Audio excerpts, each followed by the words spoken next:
What if the secrets of the past are more advanced than anything we've ever imagined? Hidden in plain sight, scattered across the earth, are massive stone structures, ancient ruins that defy explanation. Built with such precision, such scale, they challenge everything we know about early civilization. Could it be that our ancestors possessed knowledge and techniques far beyond our understanding? Or is there something more to these ancient wonders, something we've yet to uncover?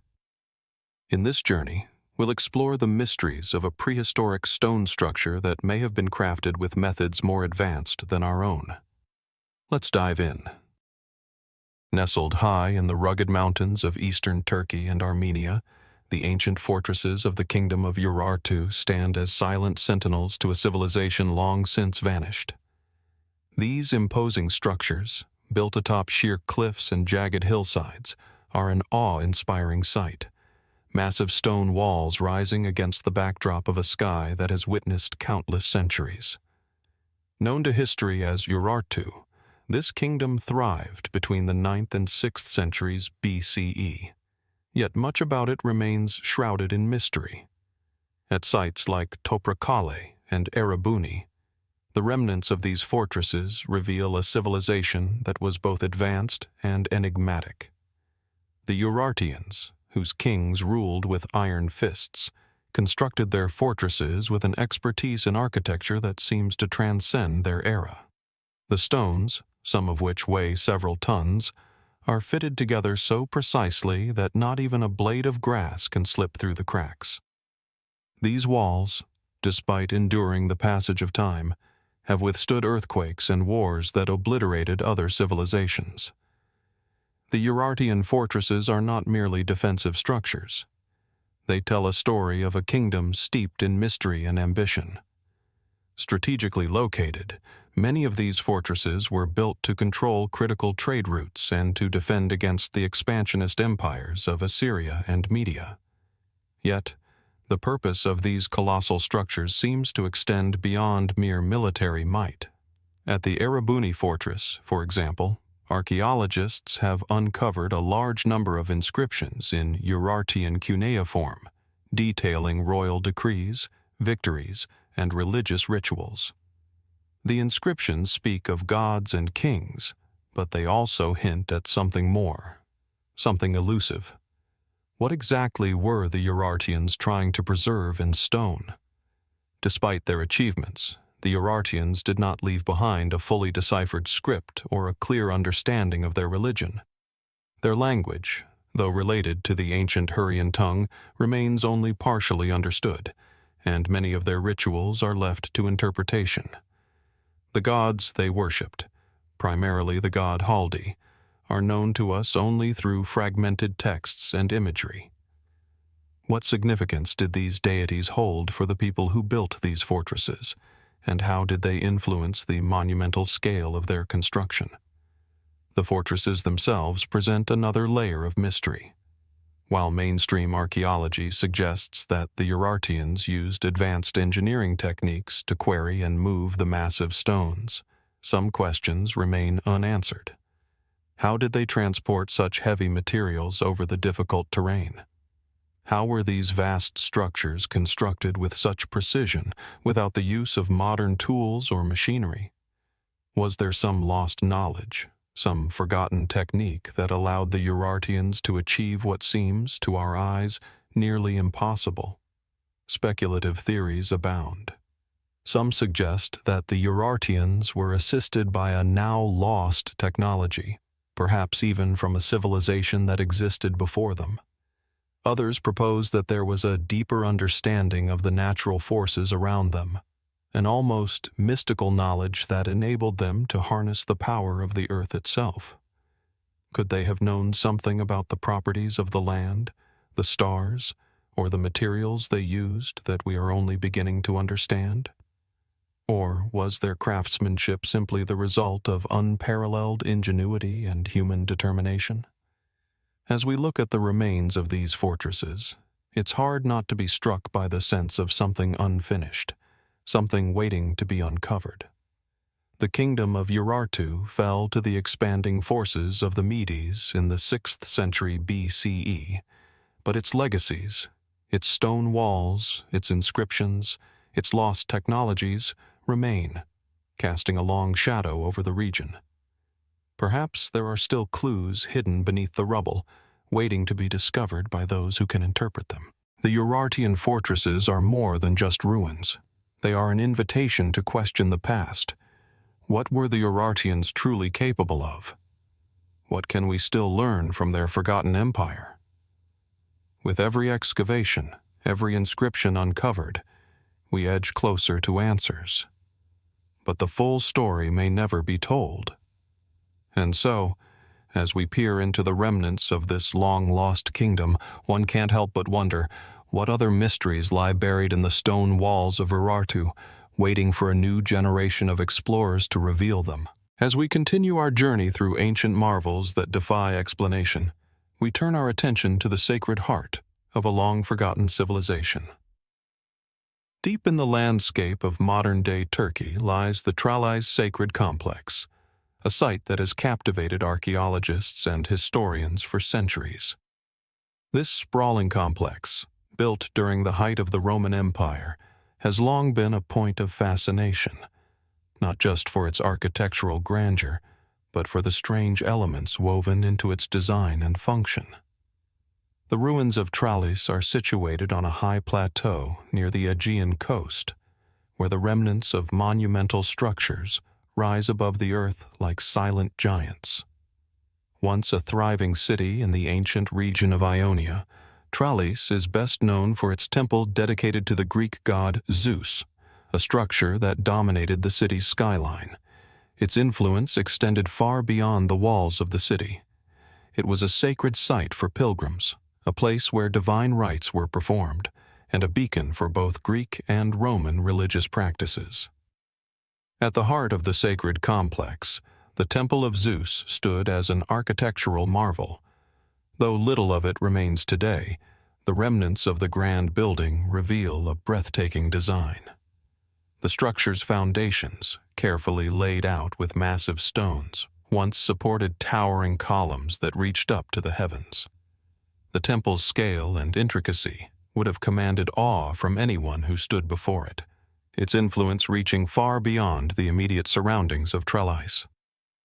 Yet, as we delve deeper into the ruins, we encounter a peculiar feature that continues to puzzle archaeologists and scholars: the cryptic symbols and inscriptions scattered throughout the site.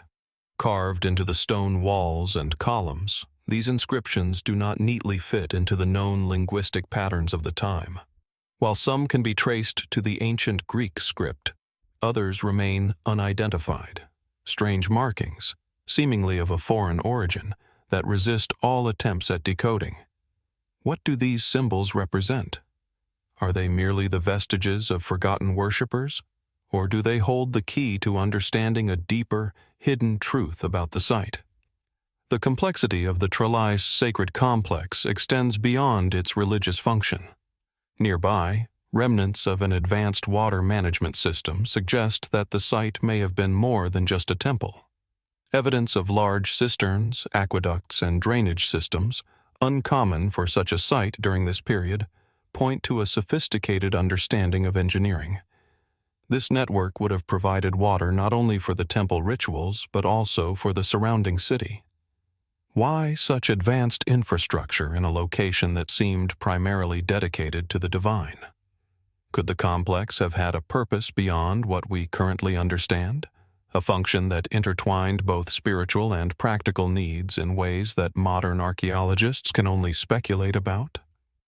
As we move through the remnants of the complex, it becomes apparent that the site was not only a place of worship, but also a hub of celestial observation. Certain structures within the complex align perfectly with the position of the sun at key moments during the year.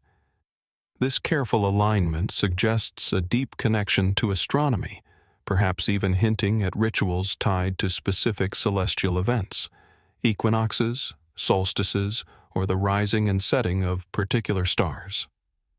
Were the people of Tralleis not only honoring the gods but also charting the stars, using their understanding of the heavens to guide their spiritual and earthly lives? One of the most fascinating features of the Tralleis sacred complex is a mysterious underground chamber that has long been the subject of speculation. Located beneath the temple, this chamber was sealed off for centuries, its purpose and design remaining unknown to the ancient inhabitants of the region. The chamber's entrances, though partially obscured by the passage of time, suggest a deliberate and carefully planned concealment, as if the structure was meant to remain hidden from all but the most initiated. What did the people of Tralleis hope to keep hidden within?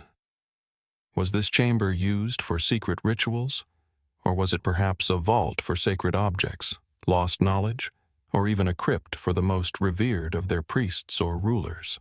As archaeologists work to uncover the secrets of the chamber, they have found objects that hint at a deeper, more esoteric layer to the site.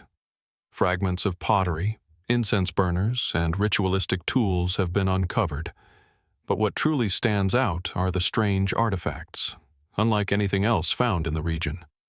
These items do not seem to belong to any known culture or civilization. Some are carved with intricate designs. Others are made of materials that suggest an unfamiliar technological sophistication. How could these items have found their way into a sacred site thousands of years ago? Were they gifts from distant lands, or perhaps even relics of a lost civilization, brought to Tralleis by an unknown group?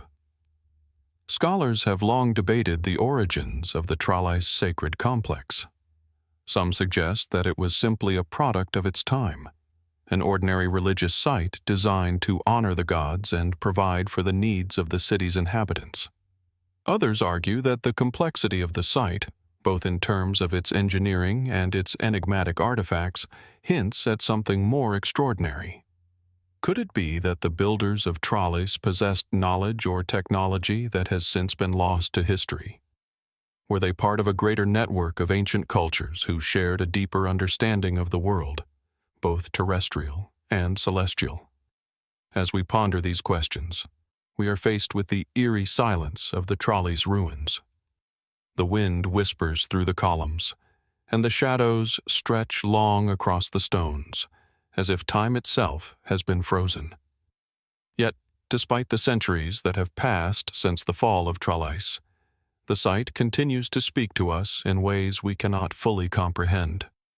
The inscriptions, the alignment with the stars, the hidden chamber, all of these elements suggest that there is more to this sacred complex than meets the eye. Perhaps the most unsettling question of all is this: what remains hidden beneath the surface of Tralleis? What other secrets lie in the shadows, waiting to be uncovered? In a world where we continue to push the boundaries of knowledge, we can only wonder if the true purpose of the Tralleis sacred complex will ever be fully revealed, or if it will forever remain a mystery, its hidden truths lost to the sands of time. As we move westward, across the mist-shrouded hills of Ireland, we encounter another enigma that stretches deep into the ancient past: Kerry's stone forts. Nestled in the rugged landscape of County Kerry, these imposing structures stand like silent sentinels, their ancient stones weathered by centuries of wind and rain. The forts, some of which date back over 2 millennia, are scattered across the region, particularly along the Iveragh Peninsula, where the jagged mountains meet the sea. At first glance, they appear to be little more than ruins, circular stone walls rising from the earth, now broken and crumbling. Yet beneath their simple exterior, they carry within them secrets that continue to elude our full understanding. These forts, known locally as Dún or Rath, were likely built by the ancient Celts, though the precise time of their construction remains a subject of much debate. Historians generally place their origins between 500 BCE and 500 CE, a period of significant social and cultural development for the Celtic tribes of Ireland. The largest and most well-known of these forts are located at sites like Dunbeg and Galaras, both of which demonstrate the sophistication of the builders. The stone walls of these forts, some of which still stand over 15 feet high, are not merely functional. They are carefully constructed with a technique known as corbelling.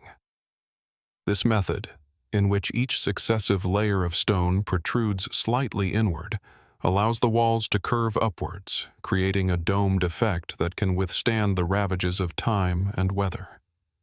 The fort at Gallerus, for instance, is an architectural marvel. It's built from rough stone blocks without mortar, yet the structure has stood for over a millennium and a half.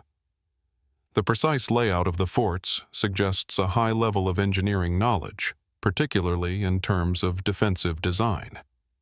Many of these stone enclosures are placed atop natural promontories, offering commanding views of the surrounding landscape, an ideal position for surveillance and protection. But who were the people who built them, and what was their true purpose? Mainstream archaeology posits that these forts were primarily defensive structures. In an era when tribal warfare and territorial disputes were rampant, it makes sense that a fortified stronghold would be a place of refuge and protection. The thick stone walls, the narrow entrances, and the strategic positioning all suggest that these forts were designed to withstand attacks and secure the inhabitants against raiders or rival tribes. The surrounding settlements, small villages and farms, would have depended on the protection offered by these stone strongholds, especially during times of conflict. But as we look closer at the Kerry forts, questions arise. While it's true that many of them show signs of being fortified, there is something peculiar about their design.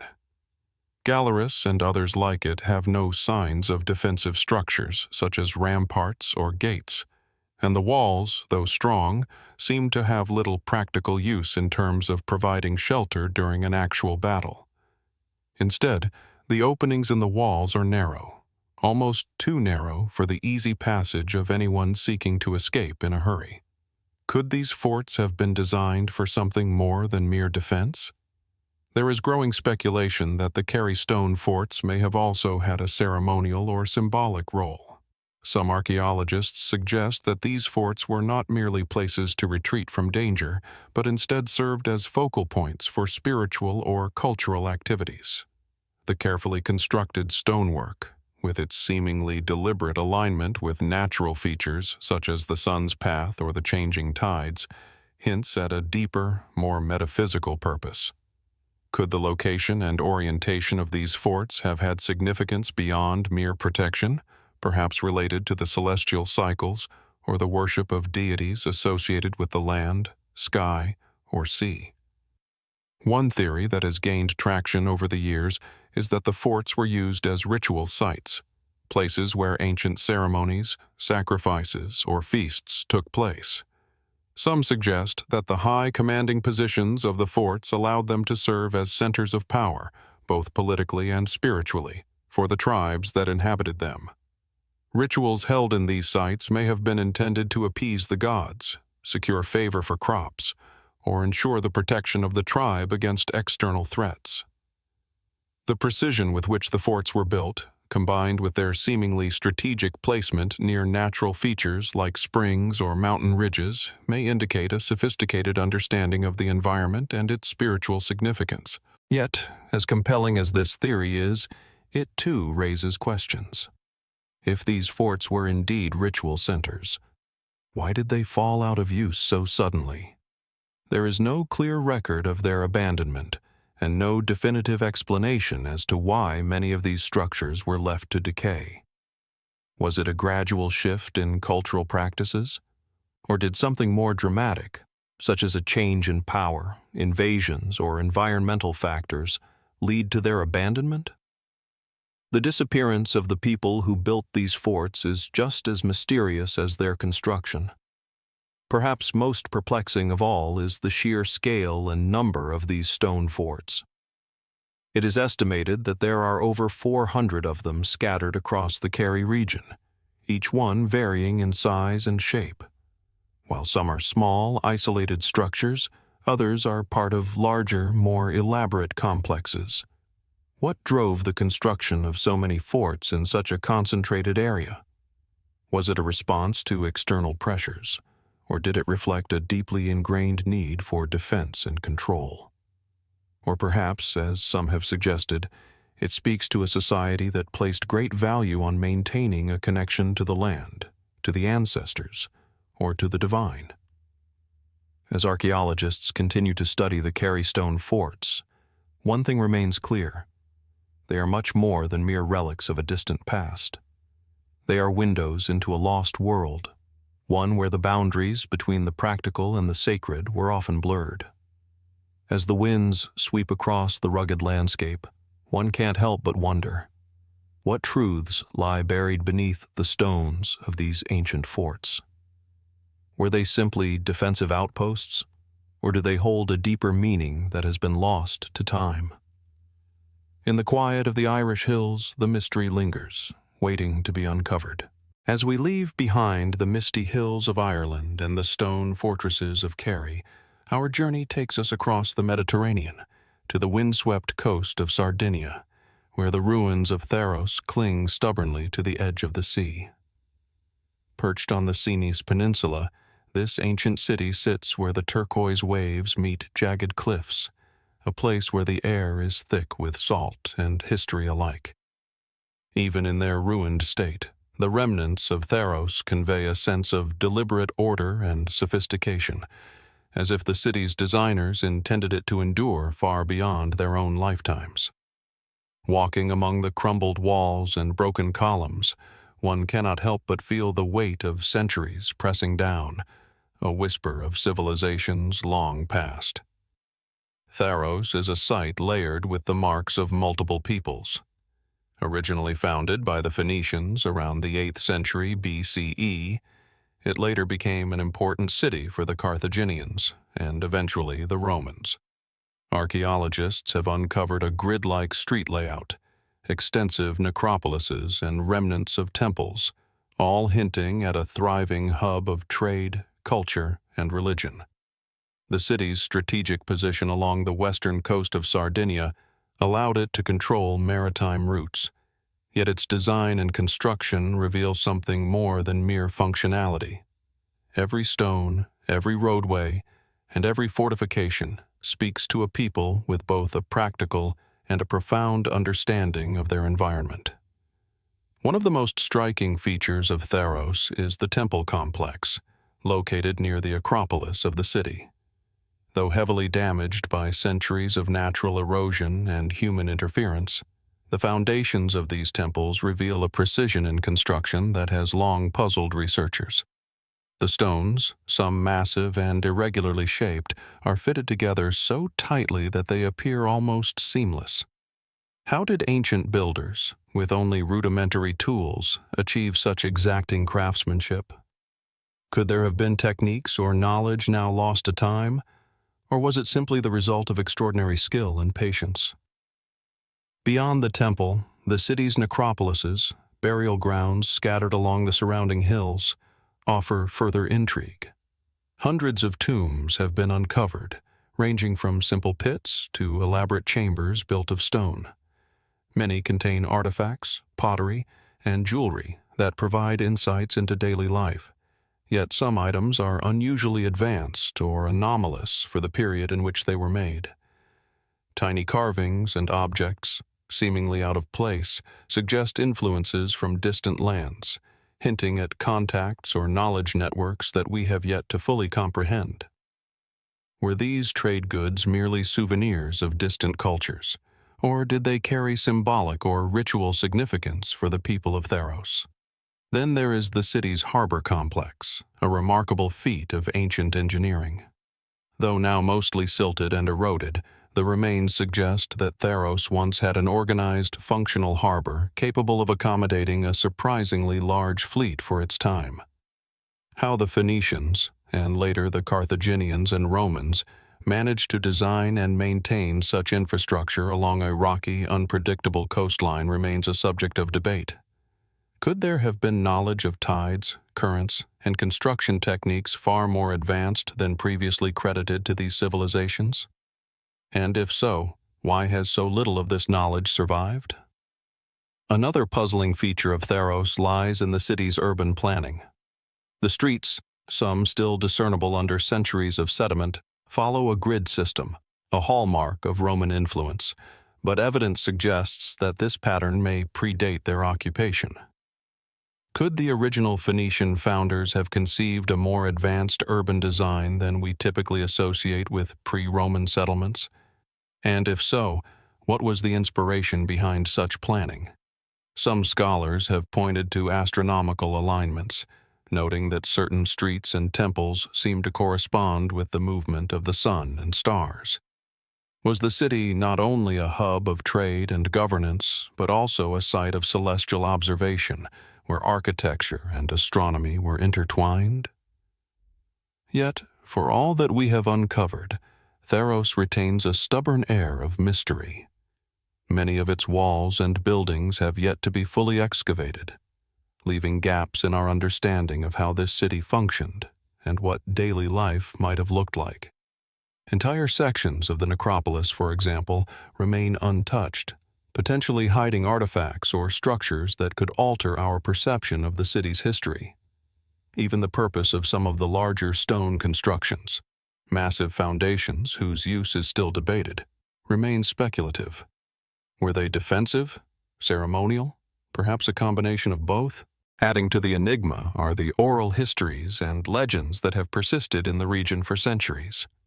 Local folklore speaks of hidden chambers, secret tunnels, and treasures buried beneath the ruins, stories that, while unverified, hint at a cultural memory of the city's significance that extends beyond the archaeological record. Could there have been aspects of Tharros that its inhabitants deliberately kept hidden, meant to be known only to a select few? And if so, what might they have been protecting? Wealth, knowledge, or something else entirely? Even the geography of the site seems to invite wonder. From the cliffs above, the city unfolds in careful sections. The Acropolis at the top, religious and civic structures in the center, and burial grounds stretching outward. The careful placement of these elements suggests an intentional harmony between natural landscape and human construction, a relationship that speaks to a profound understanding of both the physical and metaphysical world. How did the people of Tharros conceive of such a balanced design, and what meaning might it have held for them? As the sun sets over the Sinus Peninsula, casting long shadows across the crumbling walls, one is struck by the sense of time compressed within the ruins. The waves crash endlessly against the rocks below, indifferent to the civilizations that have risen and fallen here. Tharros remains, partially exposed, yet stubbornly enigmatic, a testament to human ingenuity, perseverance, and the mysteries that time cannot erase. And so, as we wander among these stones, questions remain. Were the builders of Tharros merely skilled architects and planners, or did they possess insights and knowledge now lost to history? Did their city serve functions beyond trade, worship, and defense, functions we may never fully comprehend? In the quiet wind and the sound of the surf, the ruins seem to whisper their secrets, daring us to listen, to uncover, and perhaps to realize that some of the ancient world's most profound mysteries may never be fully solved. As we continue our journey through ancient structures that have defied explanation, we now turn our attention to an island far from the mainland, where the winds carry whispers of a distant past. Gran Canaria, one of the Canary Islands off the northwest coast of Africa, is home to some of the most intriguing and mysterious ancient sites in the world. Among these are the prehistoric Hillforts that dot the island's rugged landscape, fortifications that continue to puzzle archaeologists and historians alike. These Hillforts, known as castros or acampadas, are located on high ridges and mountaintops, offering commanding views of the surrounding valleys, coastlines, and volcanic terrain. The sheer isolation of these sites makes them all the more captivating as they speak to a people who chose to build not only in places of strategic importance, but also in locations that were difficult to access, even by the standards of the time. The most notable of these forts, such as Cueva del Caballo and Risco Caído, offer an eerie glimpse into the lives of the Guanches, the ancient inhabitants of Gran Canaria. The Guanches, whose origins remain a subject of debate, are believed to have arrived on the Canary Islands around 1000 BCE, possibly from North Africa, though their precise origins are unclear. Over centuries, they developed a distinct culture and way of life that revolved around these high-altitude fortresses. The Hillforts were primarily used as defensive strongholds, a means of protection against invaders and rival tribes. Built using the island's abundant volcanic stone, the walls of these fortifications are constructed in a manner that appears both functional and symbolic. The carefully placed stonework, often without mortar, is a testament to the skill and ingenuity of the Guanches, who, despite their isolation, were able to build structures that withstood the harsh conditions of the island's environment. At sites like Risco Caído, archaeologists have uncovered the remains of circular structures, some of which served as dwellings, others as places of worship or ceremonial gathering. The layout of these sites is striking. The buildings are arranged in clusters, often built into the natural rock formations, with winding paths connecting them. What stands out, however, is the use of the land itself as part of the design. The hill forts were not simply defensive walls, but part of an integrated system that included terracing, water management, and even observatories that align with the movement of the sun and stars. The most compelling feature of these hill forts, however, lies in their connection to the heavens. At Risco Caído, researchers discovered a cave that contained a fascinating array of rock carvings and petroglyphs. Among these symbols are depictions of animals, geometric shapes, and what some scholars believe may be representations of celestial bodies. The alignment of certain structures within the fort suggests that the Guanches were keenly attuned to the rhythms of the natural world. Some believe these forts were not merely military strongholds, but also places of astronomical observation, sites where the movements of the stars and the sun played a key role in the spiritual and everyday life of the Guanche people. What is especially intriguing is the degree to which these ancient people seem to have integrated their built environment with celestial cycles. Some scholars propose that the design of the hill forts, particularly their orientation towards specific constellations or the solstices, reflects a sophisticated understanding of astronomy. Was this mere coincidence, or did the Guanches possess a body of knowledge that was far more advanced than previously thought? Could these hill forts have been sites of ritual, where the alignment of the stars was used to mark important events, such as harvests, ceremonies, or the passage of time? And if so, where did this knowledge come from, and how was it passed down? There are those who suggest that the Guanches may have had contact with other ancient civilizations, possibly even across vast distances. The advanced nature of their astronomical knowledge, combined with the mysterious stone structures, has led some to speculate that the Guanches were part of a larger network of cultures who shared a deep understanding of the cosmos. Could they have been influenced by the ancient Egyptians, with their own obsession with the stars and the afterlife? Or was there another, even older tradition of knowledge, one that has long been lost to the sands of time? However, as with many ancient mysteries, there is no clear answer. While mainstream archaeology attributes the construction of these hill forts to the Guanches, the question of their true purpose remains elusive. Were they simply military outposts, built to protect the island's inhabitants from raids or invasions? Or were they, in fact, spiritual centers, places where the people of Gran Canaria sought to connect with the divine, to understand the movements of the heavens, or to honor their gods through ritual and ceremony? The discovery of ceremonial sites and the alignment with astronomical events suggests that these forts may have served both practical and metaphysical purposes, creating a unique blend of defense and spirituality. And then, there is the question of their abrupt abandonment. By the time the Spanish arrived in the 15th century, the Guanches were a shadow of their former selves, their culture and way of life gradually replaced by new forces. What happened to the inhabitants of these hill forts? Did they abandon their ancestral homes voluntarily, or were they driven out by external forces, such as conflict, environmental changes, or perhaps even internal shifts within their society? Some researchers propose that the Guanches may have faced a series of natural disasters, earthquakes, volcanic eruptions, or droughts, that led to the gradual decline of their civilization. As we stand among the ruins of these hill forts, gazing out over the dramatic landscape of Gran Canaria, it is impossible not to feel the weight of history pressing in. These ancient structures, weathered by time yet still standing resolutely against the elements, speak to a culture that understood the land, the sky, and the cycles of life in ways we are only beginning to grasp. The Guanches, it seems, were not merely survivors of a harsh environment, but a people who sought to understand the very forces that governed their world. But even now, thousands of years later, their true legacy remains shrouded in mystery. What secrets lie buried in the stone walls and the hidden caves of Gran Canaria's prehistoric hill forts? Were the Guanches simply early builders of fortifications? Or were they the keepers of ancient knowledge?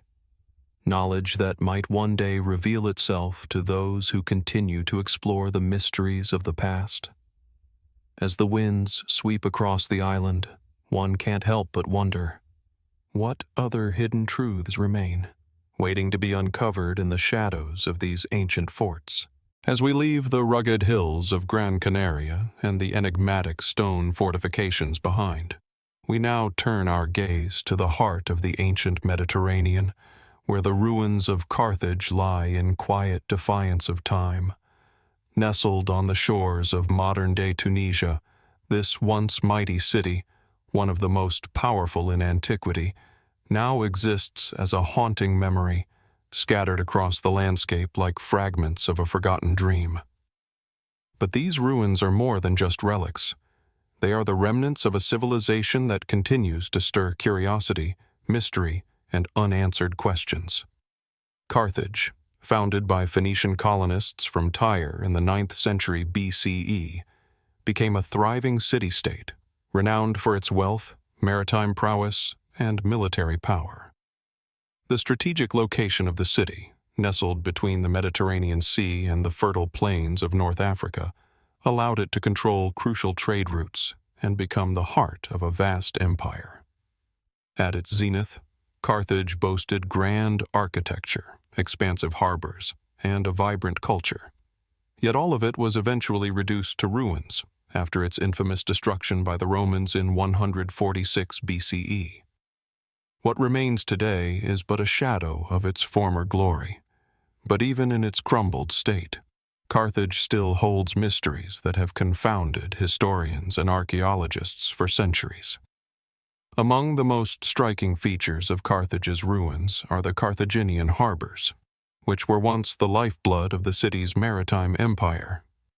These harbors, believed to have been constructed during the 3rd century BCE, are some of the best preserved ancient harbor structures in the world. What stands out about the harbors is their sheer scale and complexity. Unlike the simple piers of other ancient ports, Carthage's harbors were built with a level of sophistication that seems to transcend the technological capabilities of the time. The inner harbor, known as the Kothon, was a circular man-made basin surrounded by walls, with entrances that could be sealed off to protect the ships within. It was here, in these waters, that Carthage's powerful navy would have docked, ready to sail forth across the Mediterranean in defense of its empire.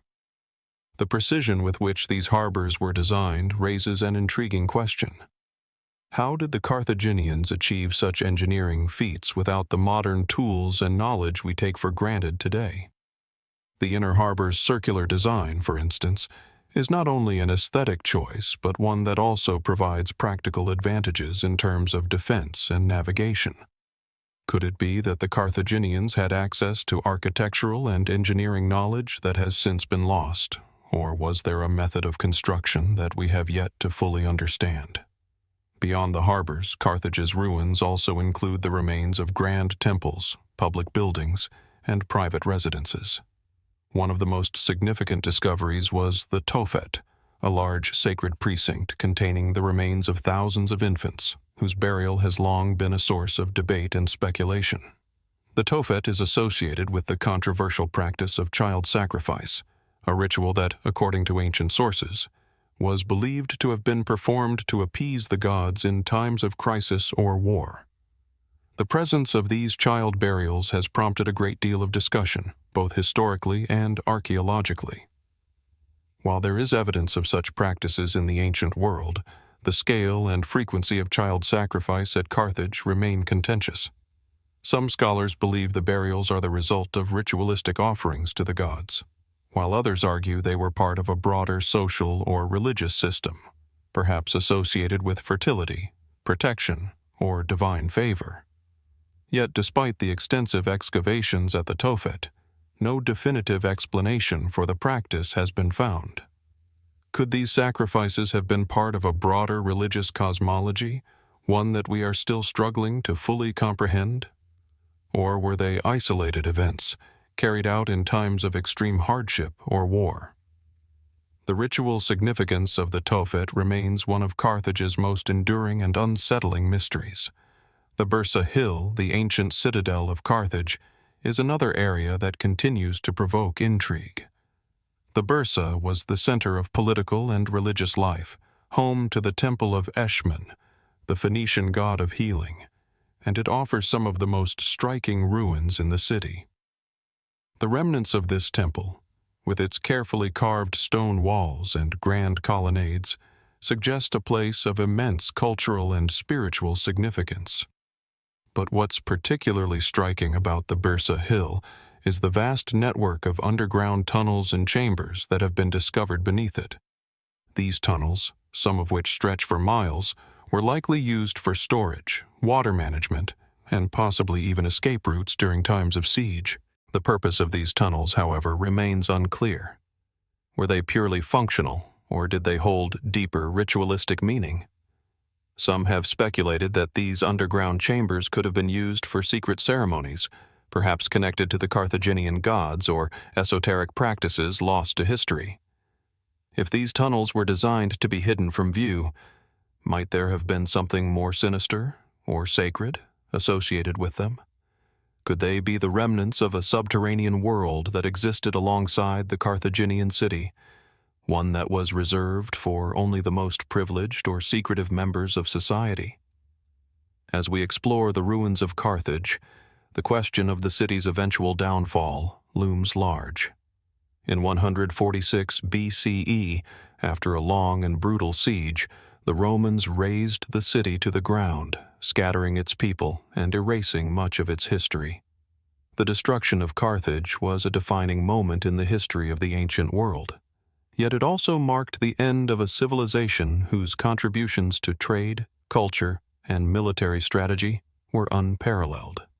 Even as the ruins of Carthage continue to tell their story, there are still gaps in our understanding of what truly happened in the final days of the city. Did Carthage's downfall result from internal strife, external pressure, or a combination of both? And what of the treasures, both material and intellectual, that were lost with the city's destruction? The mysteries of Carthage are not confined to its ruins. The history of this once great city is written in fragments, and what we know is often pieced together from ancient texts, archaeological discoveries, and legends. Yet, as we stand among the columns, temples, and walls that still rise above the ruins, it is clear that Carthage's story is far from complete. The advanced engineering, the mysterious rituals, and the city's dramatic end leave us with more questions than answers. As we walk the streets of Carthage, what other secrets lie buried beneath the stones, waiting to be uncovered? What knowledge, practices, or artifacts remain hidden in the depths of the ancient city, and what will they reveal about the people who once thrived here? The ruins of Carthage speak to us in fragments, mysterious, powerful, and unfinished.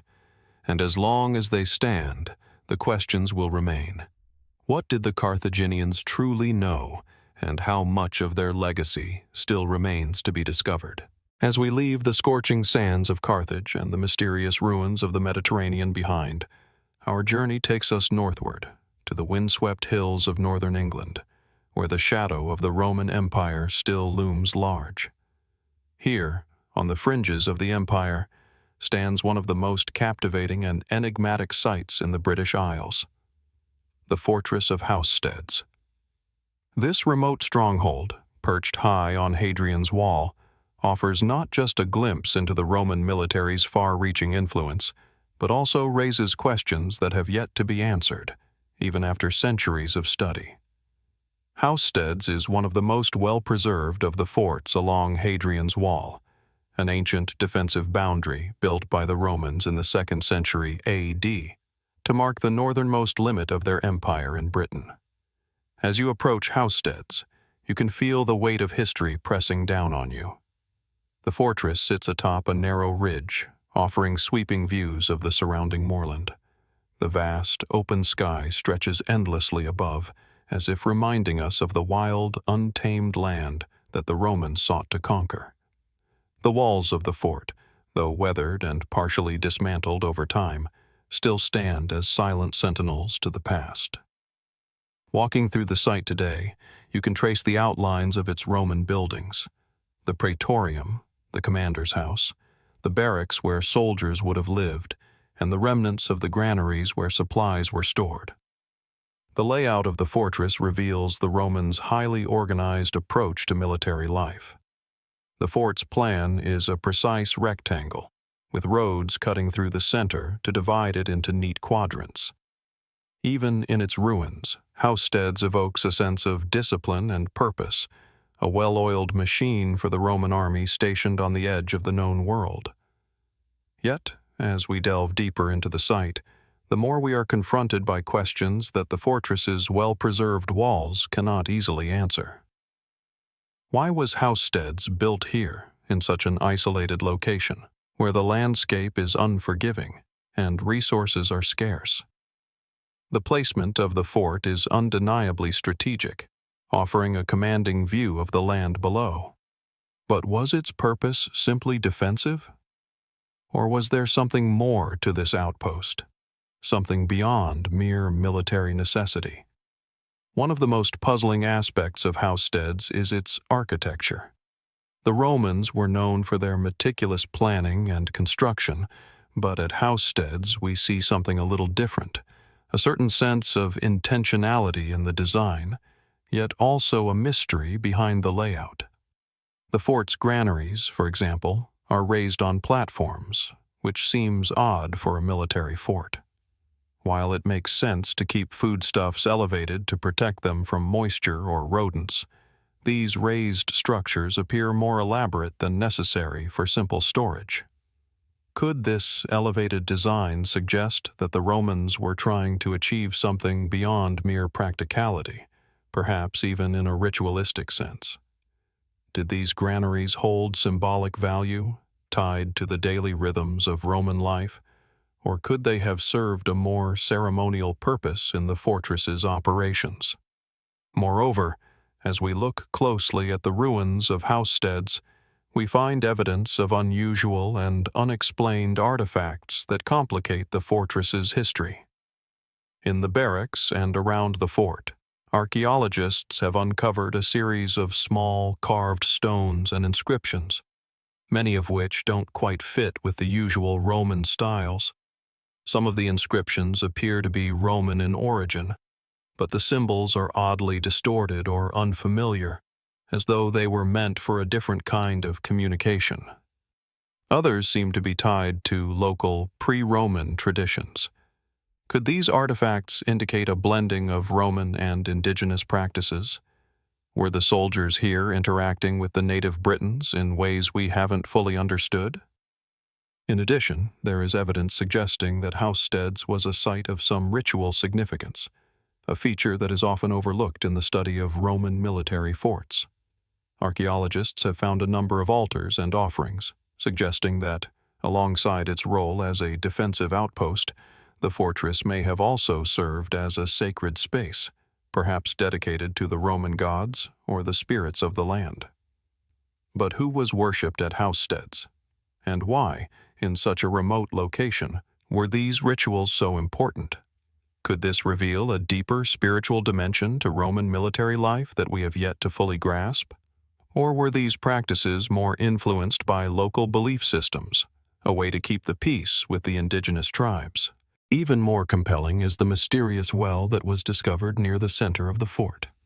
Unlike the functional, utilitarian wells commonly found at Roman sites, this well is unusually deep, and its walls are adorned with carvings and symbols that don't immediately align with Roman iconography. These markings, some appear to be representations of animals, others are geometric patterns, suggest that the well may have had significance beyond its practical use. Was it used for ritual purposes, perhaps to draw water in a ceremonial context, or was it simply a place where local traditions persisted, even under Roman occupation? As we walk the perimeter of the fortress, we are confronted with the thought of what may lie hidden beneath the surface. While Housesteads is a key archaeological site, many parts of the fort remain unexplored. Some scholars believe there may be entire subterranean chambers or hidden structures beneath the site, possibly even buried sacred spaces, awaiting discovery. Given the mysteries surrounding the well, the altar inscriptions, and the anomalous artifacts found at Housesteads, could there be a larger, more complex story waiting to be uncovered, one that ties together the Romans and the native Britons in ways we have yet to understand? The fort's strategic location also raises questions about its role in the broader context of Hadrian's Wall. Housesteads was not merely one of many forts. It was situated along the most northern stretch of the Roman Empire, guarding against the wild tribes of the north. Why was this particular site chosen? Was it merely for its vantage point, or was there something more significant about the land itself, something the Romans recognized but we still do not? As we reflect on these questions, we are left with a sense of wonder. The fortress of Housesteads stands as a powerful reminder of the Romans' ability to conquer and organize, but it also calls us to reconsider what we think we know about their world. The mystery of its design, the unusual artifacts, and the possible connections between Roman and indigenous practices all hint at an ancient complexity that continues to elude modern understanding. What were the true motivations behind the construction of Housesteads, and how much of its story remains buried, waiting to be revealed? In the shadow of Hadrian's Wall, as the winds sweep across the desolate moorland, we are left to wonder, what more lies beneath these stones? And in a world of increasingly sophisticated technology and methods, can we ever truly uncover the full story of this ancient fortress and its hidden past? As we leave the windswept heights of Hadrian's Wall and the northern frontier of the Roman Empire, our journey now carries us deep into the heart of the Andean Mountains, where a different kind of enigma awaits, one wrapped in mist, mystery, and ancient stone. High above the sacred valley of Peru, atop a rugged mountain peak, lies Machu Picchu, one of the most iconic and awe-inspiring archaeological sites in the world.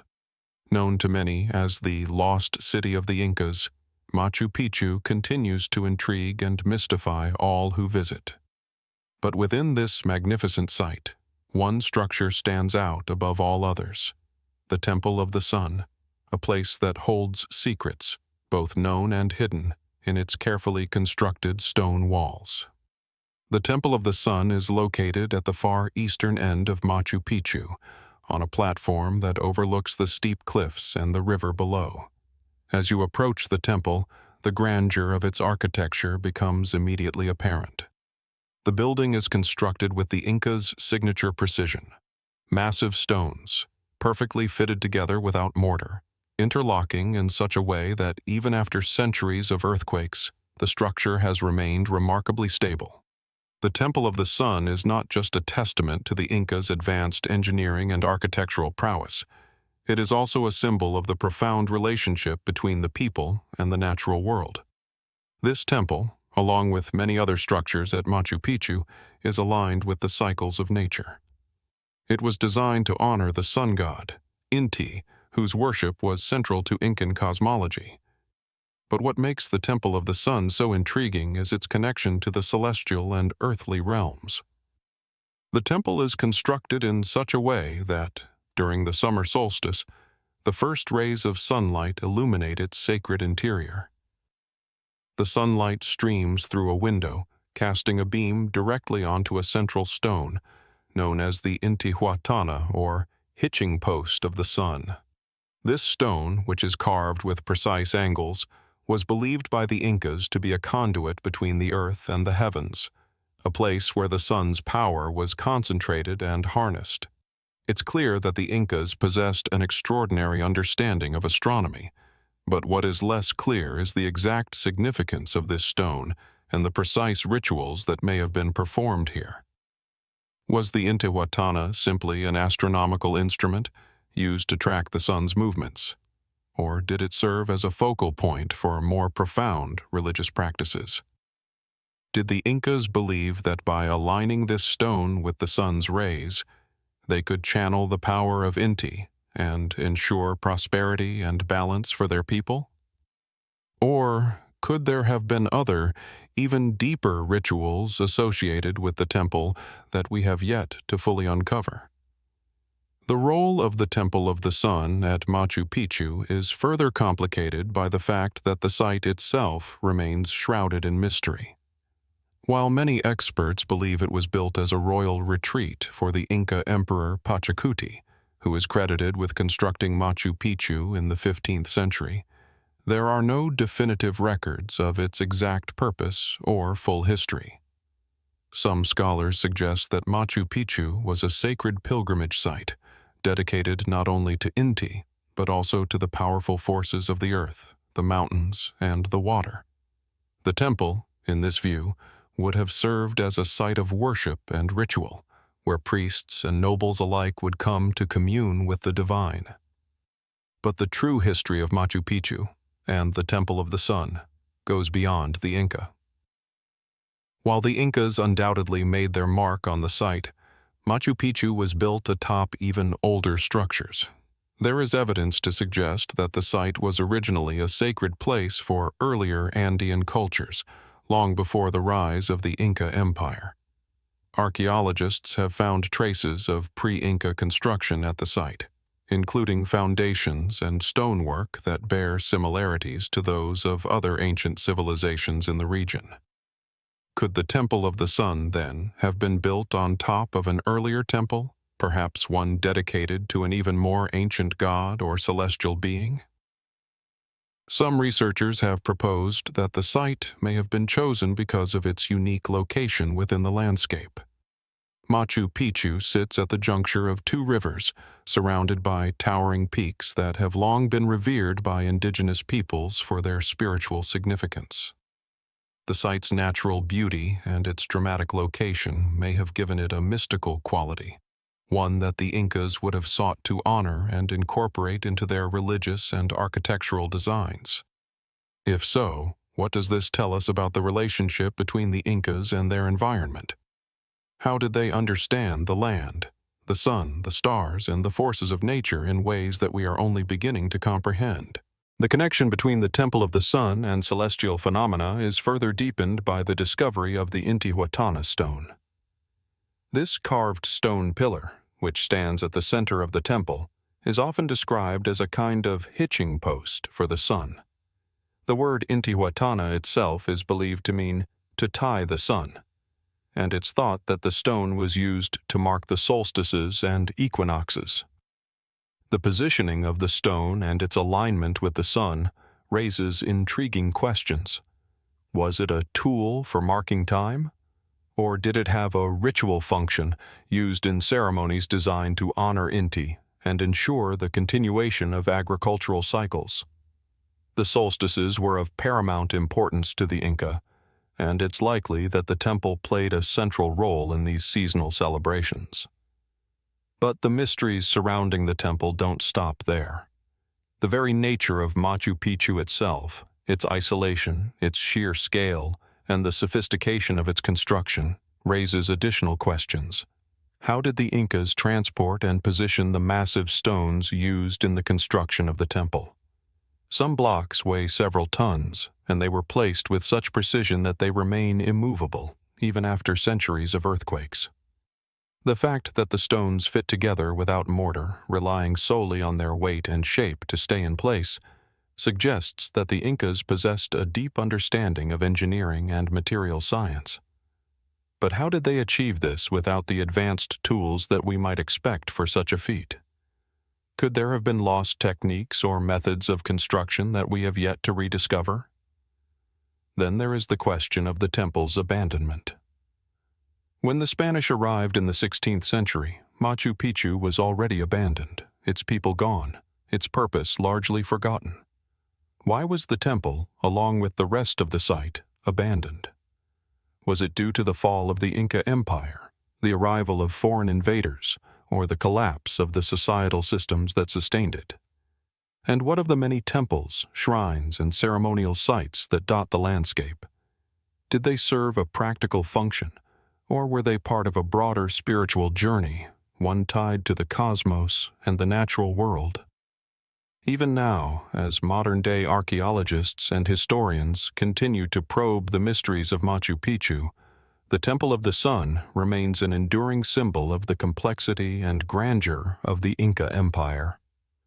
The questions it raises about the Incas' understanding of astronomy, their relationship with the land, and the mysterious rituals that once took place within its walls remain tantalizingly out of reach.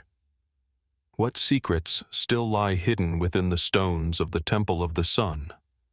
What other connections between the Incas, their gods, and the natural world might be waiting to be uncovered?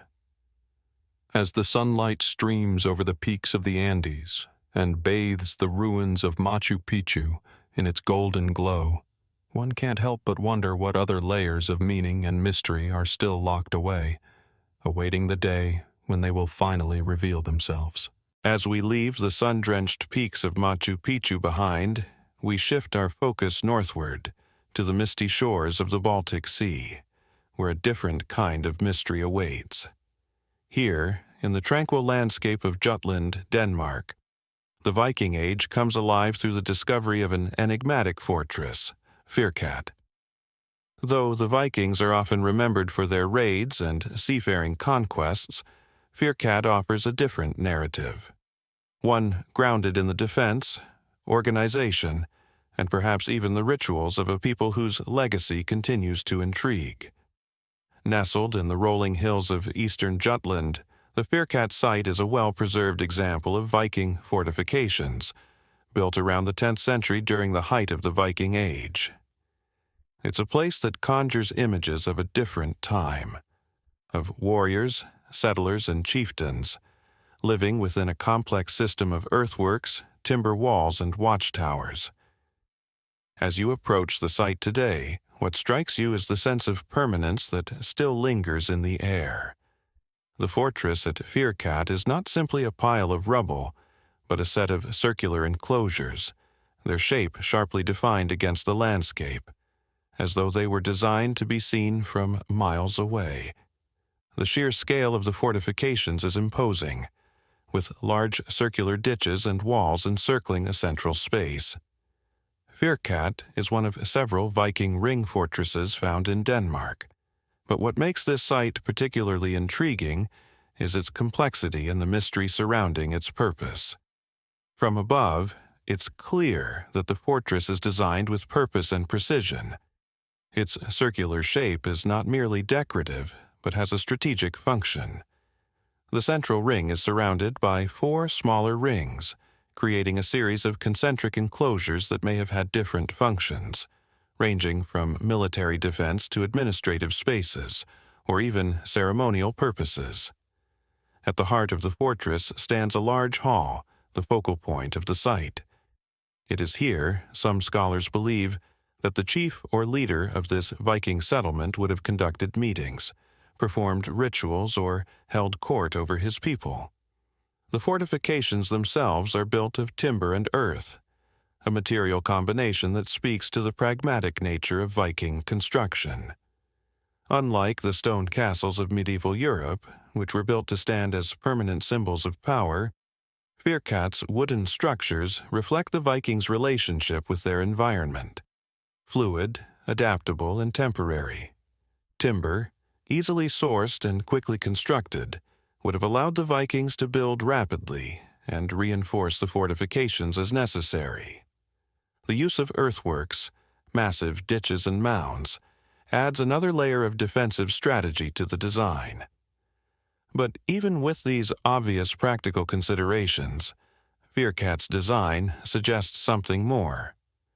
Was this site solely built for protection, or did it serve a more symbolic role?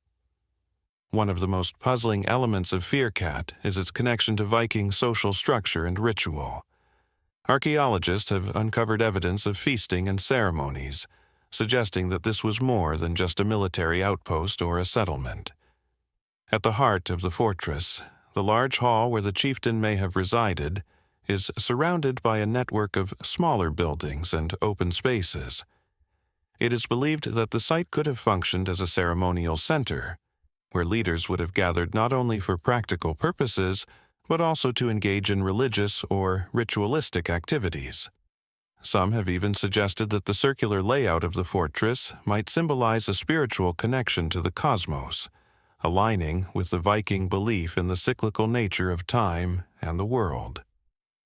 Could Fyrkat have served as a kind of spiritual center for the Viking people, where the gods were invoked and the future of the settlement was determined through divine favor?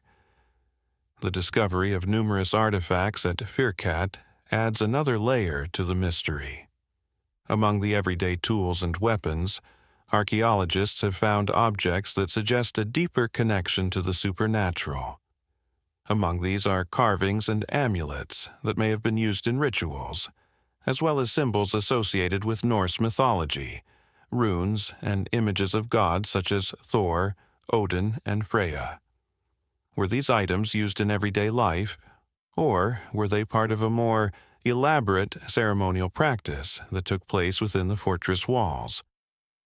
The presence of these religious objects suggests that the Vikings' belief system was intricately woven into the fabric of their daily lives, but it also raises the question, how much of their spiritual practices remain hidden from us? The layout and construction of the fortress at Fyrkat also point to a fascinating question about Viking fortifications. While the site is often compared to other Viking ring fortresses, there are certain elements that set Fyrkat apart. For one, it's possible that the construction of Fyrkat was not just a military necessity, but also a political one. The fact that it was built in such a strategic location, near vital trade routes and close to neighboring settlements, suggests that Fyrkat may have served not only as a defense against external threats, but also as a symbol of power and control. The fortress would have provided a physical manifestation of Viking authority, one that could be seen and understood by both allies and enemies alike. Yet, despite the clarity of its function as a fortress, many questions remain about Fyrkat's origins and its eventual decline. Who built this fortress? Some scholars suggest that it may have been established by a powerful Viking leader or a local chieftain seeking to control trade, military routes, or the surrounding lands. Others have proposed that Fyrkat could have been the work of a larger, more centralized power, perhaps even a Viking king attempting to consolidate his authority over the region. If this is true, then why was the fortress abandoned or repurposed after only a short period of use? While the fortress is believed to have been in use for about 50 years, the reasons for its sudden decline remain unclear. Did internal political turmoil or external pressures force the Vikings to abandon the site? Could changes in the broader Viking world, such as the rise of Christianity or the expansion of trade routes, have led to a shift in priorities, causing the fortress to lose its significance? One theory posits that the fortress was abandoned due to the changes in Viking warfare. As Viking society evolved, so too did their military tactics.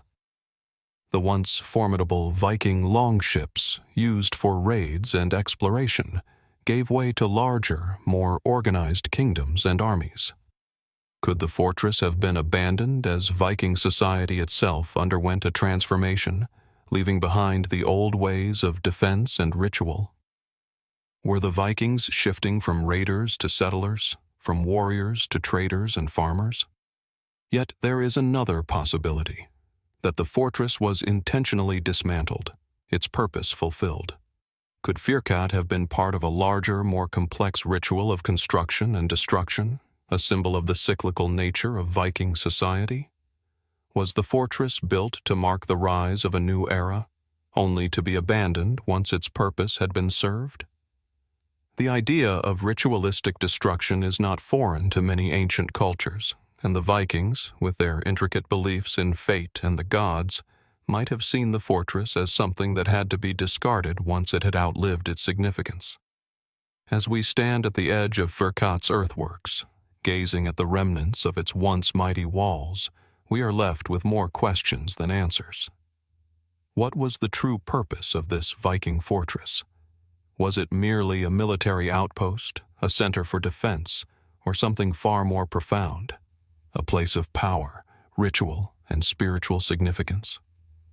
The mysteries of Fyrkat, much like the Vikings themselves, remain complex and elusive, hinting at deeper layers of meaning that we may never fully uncover. What more lies beneath the earthworks of Fyrkat, hidden beneath the soil of Jutland? What secrets do the runes, the artifacts, and the very landscape still hold, waiting for someone to listen to the whispers of the past? The fortress stands, silent and enduring, a reminder of a people whose legacy still echoes across time. But in the quiet of this ancient place, one thing is certain: there is more to Fyrkat than meets the eye, and the mystery is far from solved. As we leave the Viking fortresses of northern Europe behind, we turn our gaze eastward, across the rugged landscape of the Caucasus, to the ancient land of Azerbaijan. Here, nestled among the hills and valleys, lies a place that holds secrets from a time long before written history. The Gobustan rock art sites, an archaeological treasure located near the Caspian Sea, offer a fascinating glimpse into the distant past, an era when humans expressed their relationship with nature, animals, and the cosmos through intricate carvings on stone. But what these carvings reveal, and why they were made, remains a subject of deep mystery, inviting us to question what we truly know about our ancient ancestors. The Gobustan rock art sites are vast, sprawling across the arid landscape like an open-air gallery, with thousands of petroglyphs etched into the rocky surfaces of hills and cliffs. These images, which date back to as early as the Upper Paleolithic period, about 40,000 years ago, depict scenes of daily life, ritual, and mythological beliefs. There are images of wild animals, such as bulls, ibexes, and horses, creatures that were clearly central to the lives of the people who lived here.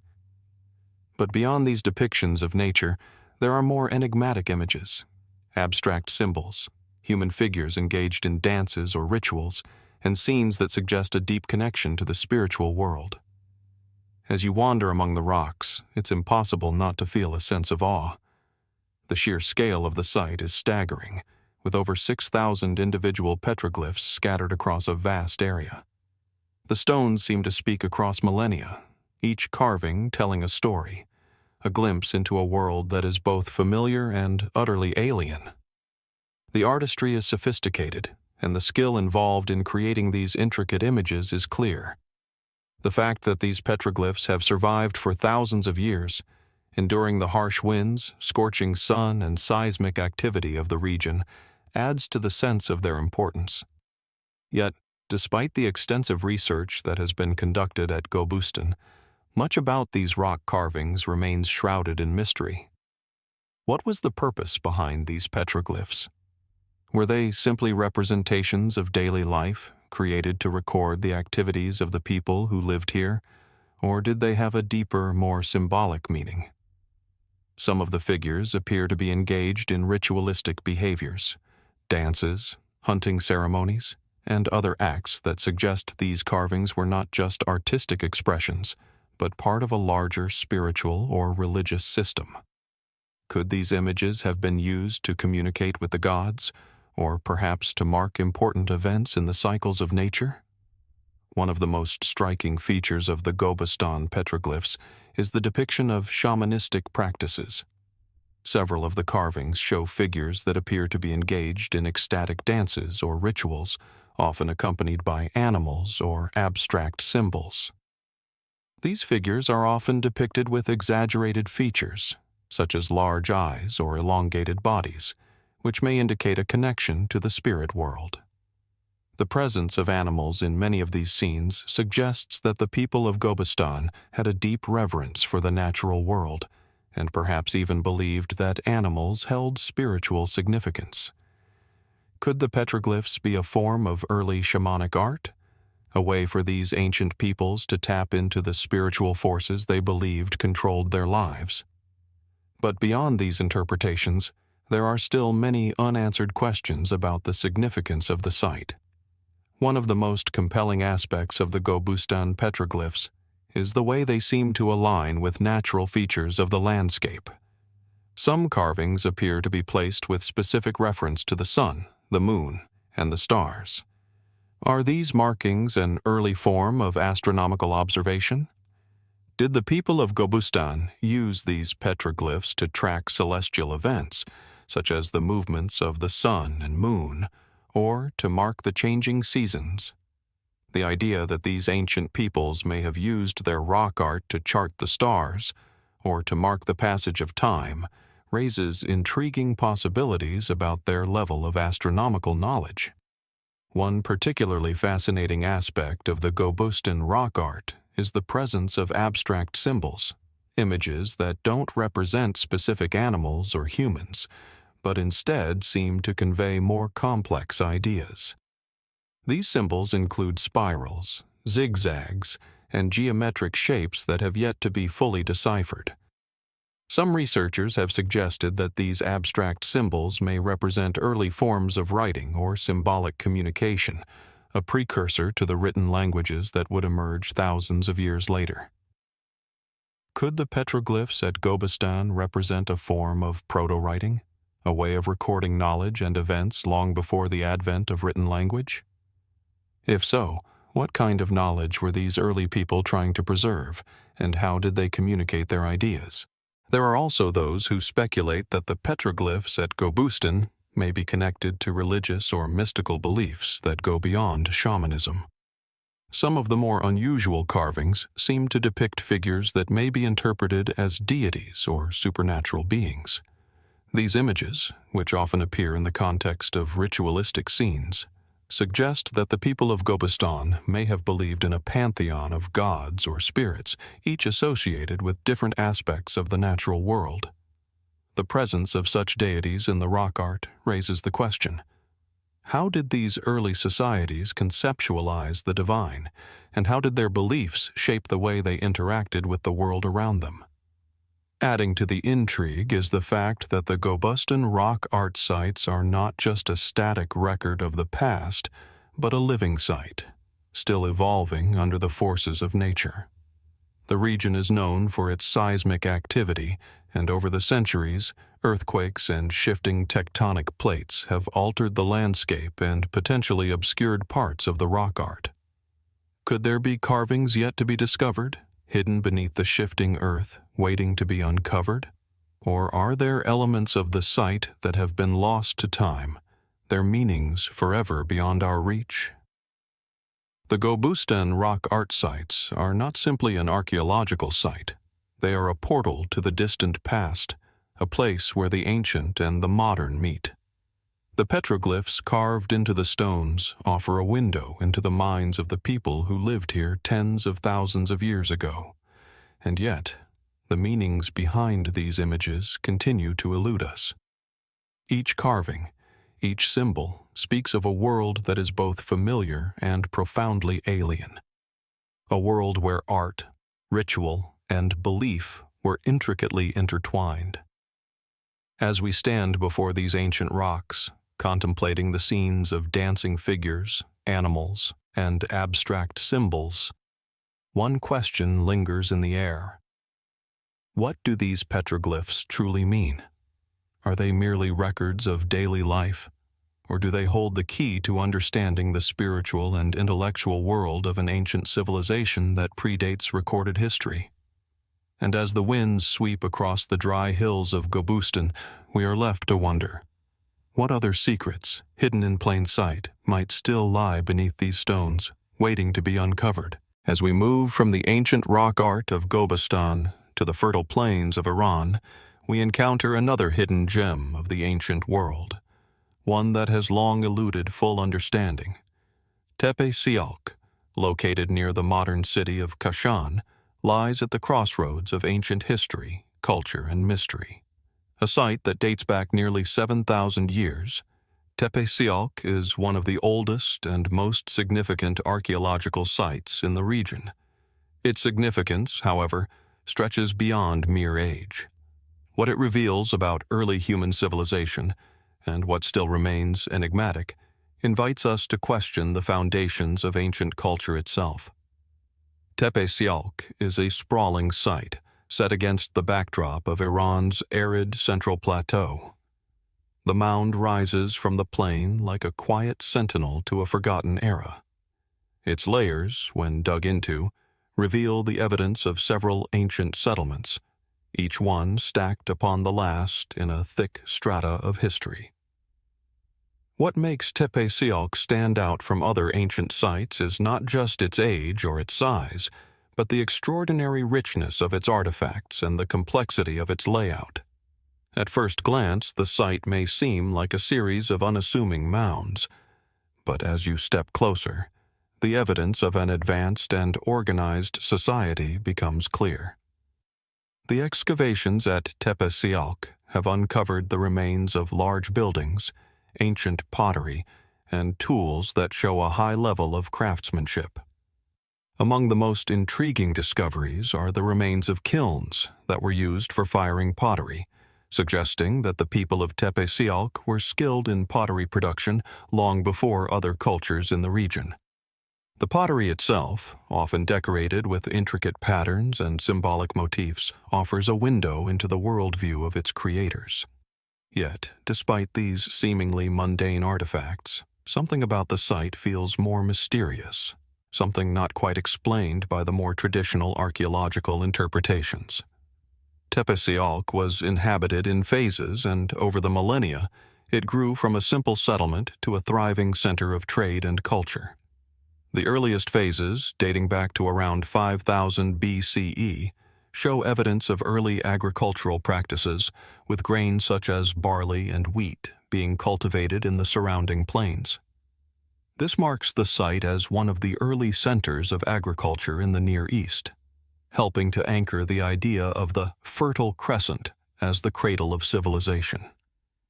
However, as we move forward in time through the various layers, we begin to encounter something far more sophisticated, something that does not easily fit into the conventional narratives of early civilization. Perhaps the most striking aspect of Tepe Sialk is its architecture. The site contains evidence of large, well-planned structures that suggest an advanced understanding of urban planning and construction. While the basic layout follows the patterns of early settlements, the scale of the buildings and their organization hint at a level of societal development that was ahead of its time. The buildings themselves are constructed with a series of large mud brick walls, a material commonly used in ancient architecture. Yet, the precision with which these walls were laid is extraordinary. The structural design suggests that the inhabitants of Tepe Sialk possessed sophisticated knowledge of engineering long before the rise of great cities like Uruk or Sumer. But it is not only the architecture that raises questions. It is also the ritualistic elements that have been uncovered at the site. Among the most striking discoveries are a series of clay statues, some depicting human figures and others representing animals. These statues seem to have been used in ceremonial contexts, perhaps in religious or spiritual practices, but their precise purpose remains elusive. The figures are often highly stylized, with exaggerated features and intricate details, indicating that they held special significance for the people who made them. The presence of these statues, combined with evidence of other ritualistic practices, such as animal sacrifices and offerings, points to the possibility that Tepe Sialk was more than just a functional settlement. It may have been a spiritual center, a place where the boundaries between the material and spiritual worlds were blurred. One of the most perplexing aspects of the site is the discovery of an early ziggurat, a massive stepped structure that suggests a form of religious worship or political power that prefigures later monumental architecture in Mesopotamia. While the ziggurat at Tepe Sialk is smaller than those found in later civilizations, its existence raises important questions about the spread of architectural and religious ideas across the ancient Near East. Did the people of Tepe Sialk influence the development of ziggurats in Mesopotamia? Or were they part of a wider cultural exchange that linked the early peoples of the Fertile Crescent? The question of influence and exchange is particularly intriguing when we consider the symbolism found in the artifacts. Some of the motifs on the pottery and statues resemble designs seen in later civilizations, particularly in Mesopotamia. This raises the possibility that the people of Tepe Sialk were part of a larger cultural network that spanned the region, sharing ideas, technologies, and artistic traditions. Did the people of Tepe Sialk, perhaps through trade or migration, play a role in the cultural and technological development of neighboring civilizations? Or was their civilization so isolated that their unique cultural expression remained largely independent, only to be absorbed into larger empires centuries later? Despite the sophistication of the site, much of its history remains unwritten. Unlike other ancient sites that are supported by written records, the people of Tepe Sialk left behind no known form of writing. While symbols and abstract motifs appear on some of the pottery, these are far from a comprehensive script. This raises the question: what were the people of Tepe Sialk trying to communicate? If they had developed complex ritual practices and sophisticated art forms, why did they not develop a written language to record their ideas, much like their contemporaries in Mesopotamia? Was there a reason they chose not to write? Or was writing simply not a part of their culture? Could the absence of writing at Tepe Sialk indicate that they had a different way of preserving knowledge, through oral tradition, or through the symbolic meaning embedded in their art and architecture? Another key question about Tepe Sialk concerns its decline. The site was abandoned around 1500 BCE, and no one is entirely sure why. Was it the result of internal social or political upheaval, or did external factors, such as invasion or environmental changes, play a role? The site was later rediscovered by archaeologists in the early 20th century, and despite decades of excavation, much about the reasons for its abandonment remains a mystery. What caused this once thriving center of trade, culture, and ritual to fall silent? And what, if anything, was left behind as the people of Tepe Sialk disappeared into the mists of time? As we stand at the edge of Tepe Sialk, gazing out over the ancient ruins, it's impossible not to feel a sense of wonder and curiosity. The evidence uncovered here speaks of a people who were far more advanced than we often assume for such an early period in human history. Yet, the more we learn about Tepe Sialk, the more questions arise. Questions that cannot easily be answered by the fragments of pottery, statues, and architecture that remain. Was Tepe Sialk simply an early urban settlement, or was it a spiritual center, a hub of ancient knowledge and rituals? Did the people here influence the rise of later civilizations, or were they a forgotten culture whose legacy is only now being rediscovered? The answers to these questions remain elusive, hidden beneath the dust of the millennia. But one thing is certain: the story of Tepe Sialk is far from finished. And as long as we continue to explore its ruins, we are left with the tantalizing possibility that much of its history still lies buried, waiting to be uncovered. What truths about early human civilization remain hidden at Tepe Sialk? And what might we yet discover about this enigmatic site? The mystery continues to unfold, inviting us to wonder just how much more we still have to learn. As we leave the ancient mounds and cities of the Near East behind, we cross the seas to the windswept hills of Western Europe, where another mysterious structure waits to tell its story. In the rolling countryside of northeastern France, nestled within the dense forests of Lorraine, stands the Rochère Dolmen, a megalithic structure that has stood for over 5,000 years, its purpose still shrouded in mystery. This enigmatic stone monument is part of a broader tradition of dolmens found across Europe, but what sets La Rochère apart is not just its size or age, but the uncertainty surrounding its origin, function, and the people who built it.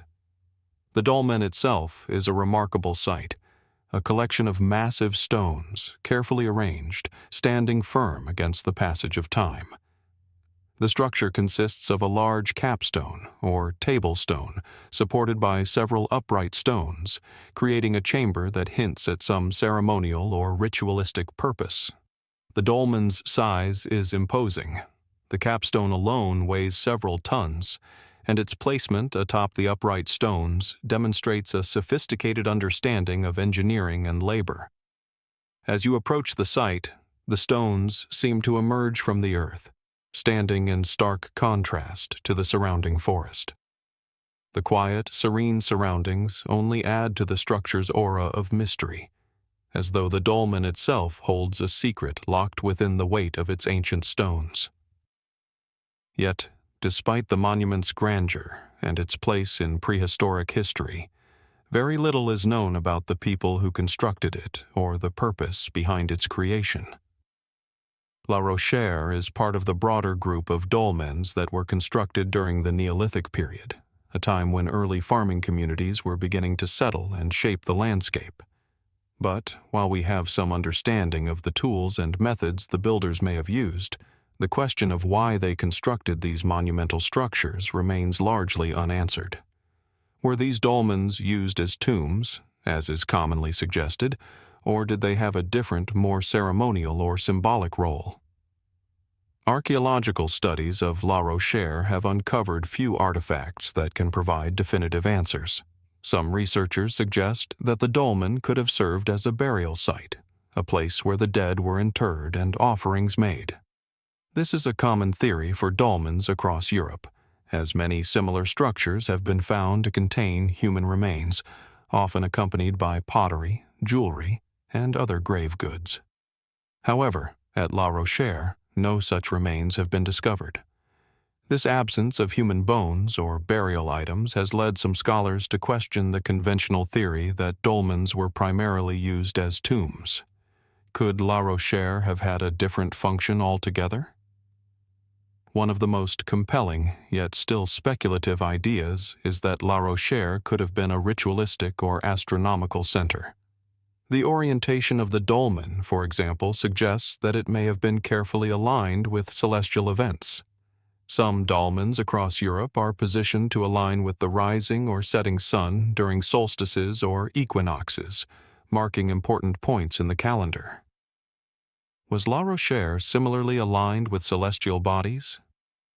If so, what significance did these alignments have for the people who built it?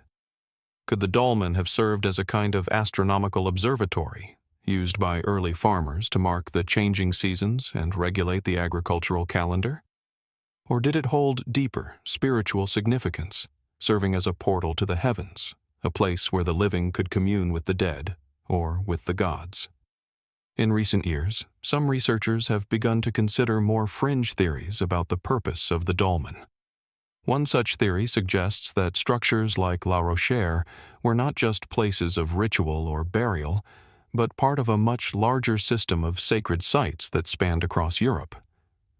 This theory posits that the dolmens were part of a kind of sacred landscape, with each dolmen serving as a marker or waypoint in a broader network of prehistoric sites. According to this hypothesis, the dolmens may have been part of a larger spiritual map, with their placement linked to the natural features of the land, such as mountains, rivers, or caves.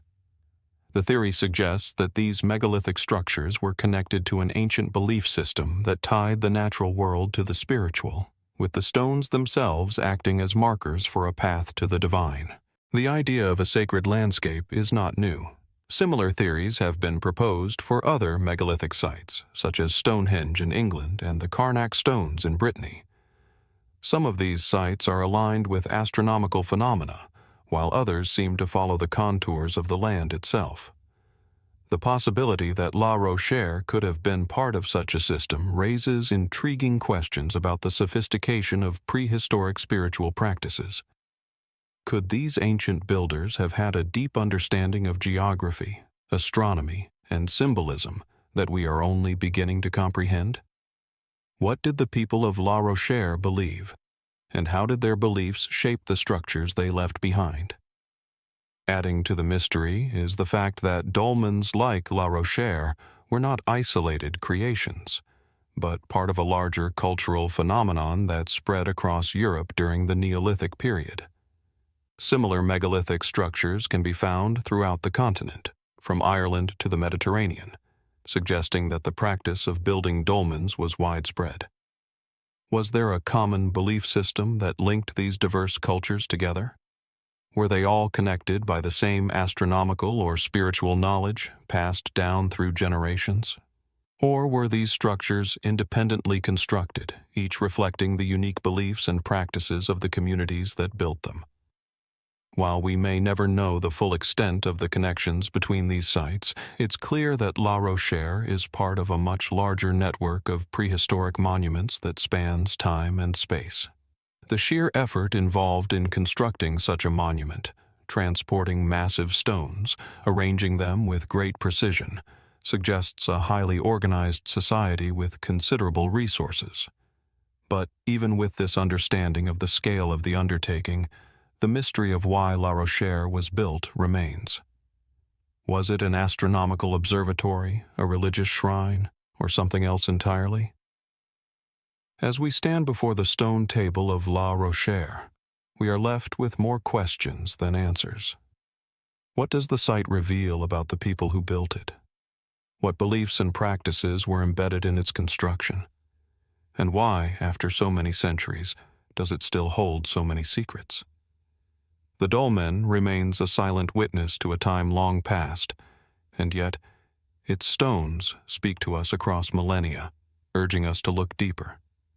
The answers may not be easy to find, but as long as La Rochère stands, its mystery endures, inviting us to contemplate what truths are still hidden beneath the weight of the stone and the sands of time. What knowledge have we yet to uncover? And what secrets lie buried in the landscape, waiting for those willing to listen? As we shift our focus from the enigmatic dolmens of France to the windswept islands of the north, we find ourselves on the edge of an ancient landscape where the rhythm of time seems to slow, and the echoes of history reverberate across the misty moors.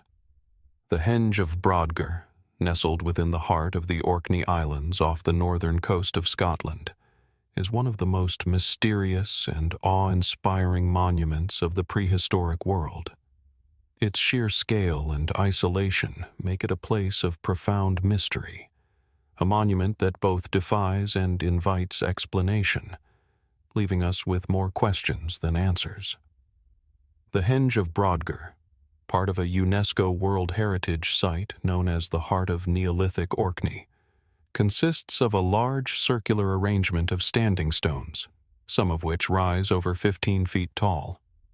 The monument is positioned on a narrow strip of land between the waters of the Loch of Stennis and the Loch of Hurray, surrounded by a landscape that feels as ancient as the stones themselves.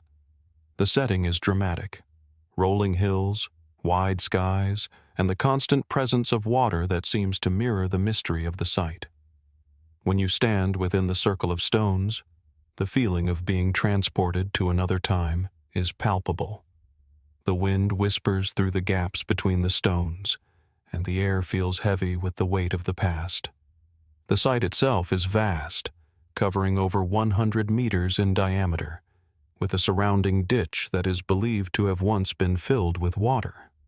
The original stone circle consisted of 60 stones, though only a few remain standing today, their weathered surfaces bearing the marks of thousands of years of exposure to the elements. These stones, like those of Stonehenge in southern England, are made of local sandstone, and their placement within the circle suggests a level of astronomical or ritual significance that we have yet to fully understand. But the Henge of Brodgar is not just a stone circle.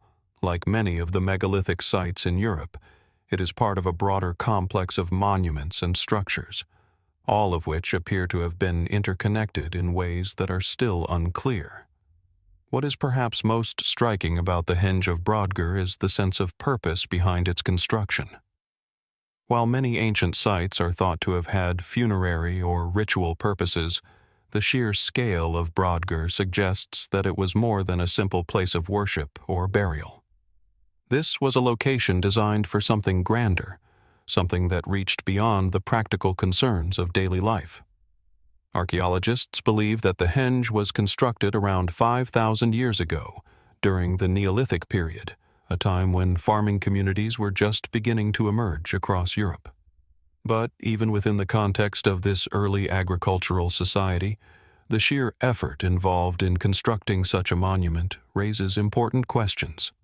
How did these ancient people manage to quarry and transport the massive stones, some weighing several tons, from distant quarries? What tools did they possess to shape these stones with such precision? While the practicalities of construction remain a subject of study, the purpose of the Henge remains a matter of ongoing speculation.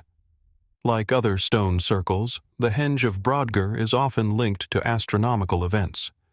The alignment of the stones has been shown to correspond to important solar and lunar phenomena, suggesting that the circle may have been used to mark the changing seasons, the solstices, and perhaps even eclipses. This would make sense given the advanced understanding of the heavens that many prehistoric cultures seem to possess.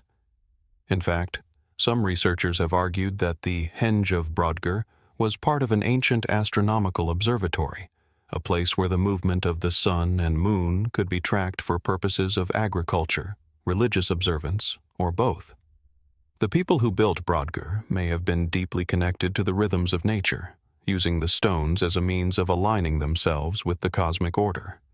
Yet, despite this plausible explanation, the Henge of Brodgar feels different from many other astronomical sites. The scale and layout of the circle suggests that it may have served a function beyond the purely scientific.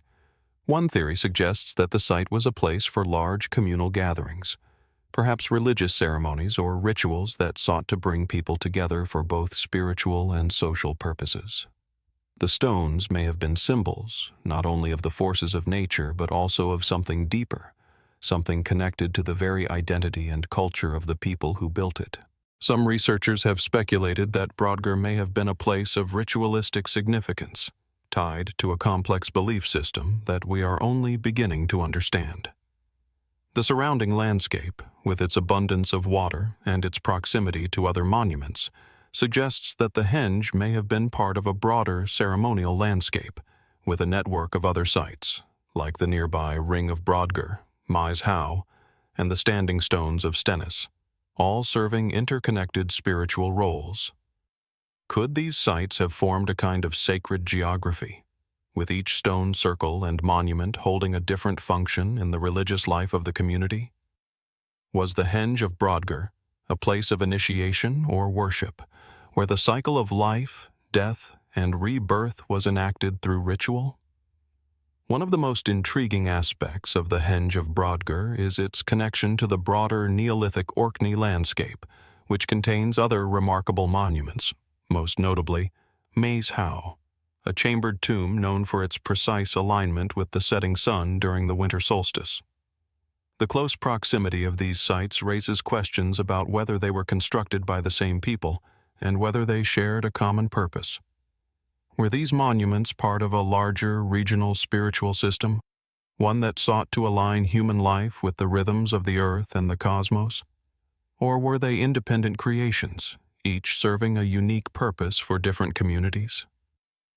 Adding to the intrigue is the fact that, like many other Neolithic sites, the Henge of Brodgar was not a permanent dwelling place.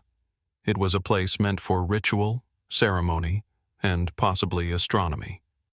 Yet the people who built it did not live there permanently. This suggests that the Henge was not simply a monument to be admired from afar. It was something that required participation, something that brought people together from different communities. What did these people believe, and what role did the Henge play in their understanding of the world around them? Was it a place of power, a place where the forces of nature and the divine converged? The mystery of the Henge of Brodgar is compounded by the fact that it remains an unfinished monument. While the circle of stones is mostly intact, it is believed that only a fraction of the original structure has survived. The surrounding ditch, which may have once been filled with water, also remains a shadow of its former self, raising the possibility that the monument was never fully completed. Was the Henge left unfinished for a reason? Was its construction halted due to social upheaval, environmental change, or some other factor? Or was the circle always intended to be a work in progress, a place where the lines between the human and the divine were never fully drawn? As we stand before the standing stones of Brodgar, the questions continue to swirl around us. What did the people who built this site believe? What cosmic forces did they seek to harness or appease? And why did they choose this particular landscape, with its wind-swept moors and surrounding waters, as the backdrop for their most important monument? The Henge of Brodgar is a testament to the mystery of ancient human belief and ingenuity. But it is also a reminder that there is much we still do not understand about the minds of those who lived so long ago. The stones stand, silent witnesses to an age of ritual and discovery. And as the wind stirs through the gaps in the stones, we are left to wonder, what truths about the ancient past remain hidden in the shadows of these towering stones? What secrets might still lie buried in the landscape, waiting to be uncovered by those who continue to search for meaning in these ancient monuments? As we journey further west, where the wind howls across the rugged coastline and the ancient land seems to stretch infinitely into the horizon, we arrive at a place where history stands at the edge of the world. Dún Aonghasa. Perched high on a cliff top on the Aran Islands in Ireland, this prehistoric fort commands the land and sea below, its stone walls still standing after thousands of years. But despite its enduring presence, Dún Aonghasa is far from fully understood, its purpose and the people who built it wrapped in a thick layer of mystery. The fort, located on the island of Inishmore, the largest of the Aran Islands, is an imposing structure, its circular walls hugging the sharp edge of the cliffs. From here, the view is nothing short of breathtaking. Below, the Atlantic Ocean crashes against the jagged coastline, while the vast, undulating landscape of the island stretches outward, seemingly untouched by time. The fort's location alone raises questions. Why build such an enormous structure on a cliff, so exposed to the elements? What compelled the builders to choose this particular spot, at the very edge of the sea, where the winds are relentless and the waves constantly beat against the rocks? Dún Aonghasa is a ring fort, a characteristic form of prehistoric settlement in Ireland. But what makes it unique is both its scale and its location. The fort's main structure consists of massive stone walls, up to 4 meters high in some places, surrounding an area that spans approximately 50 meters in diameter.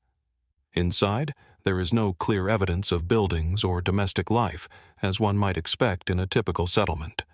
Instead, The interior of the fort remains open, with only the faint remnants of stone structures scattered across the floor.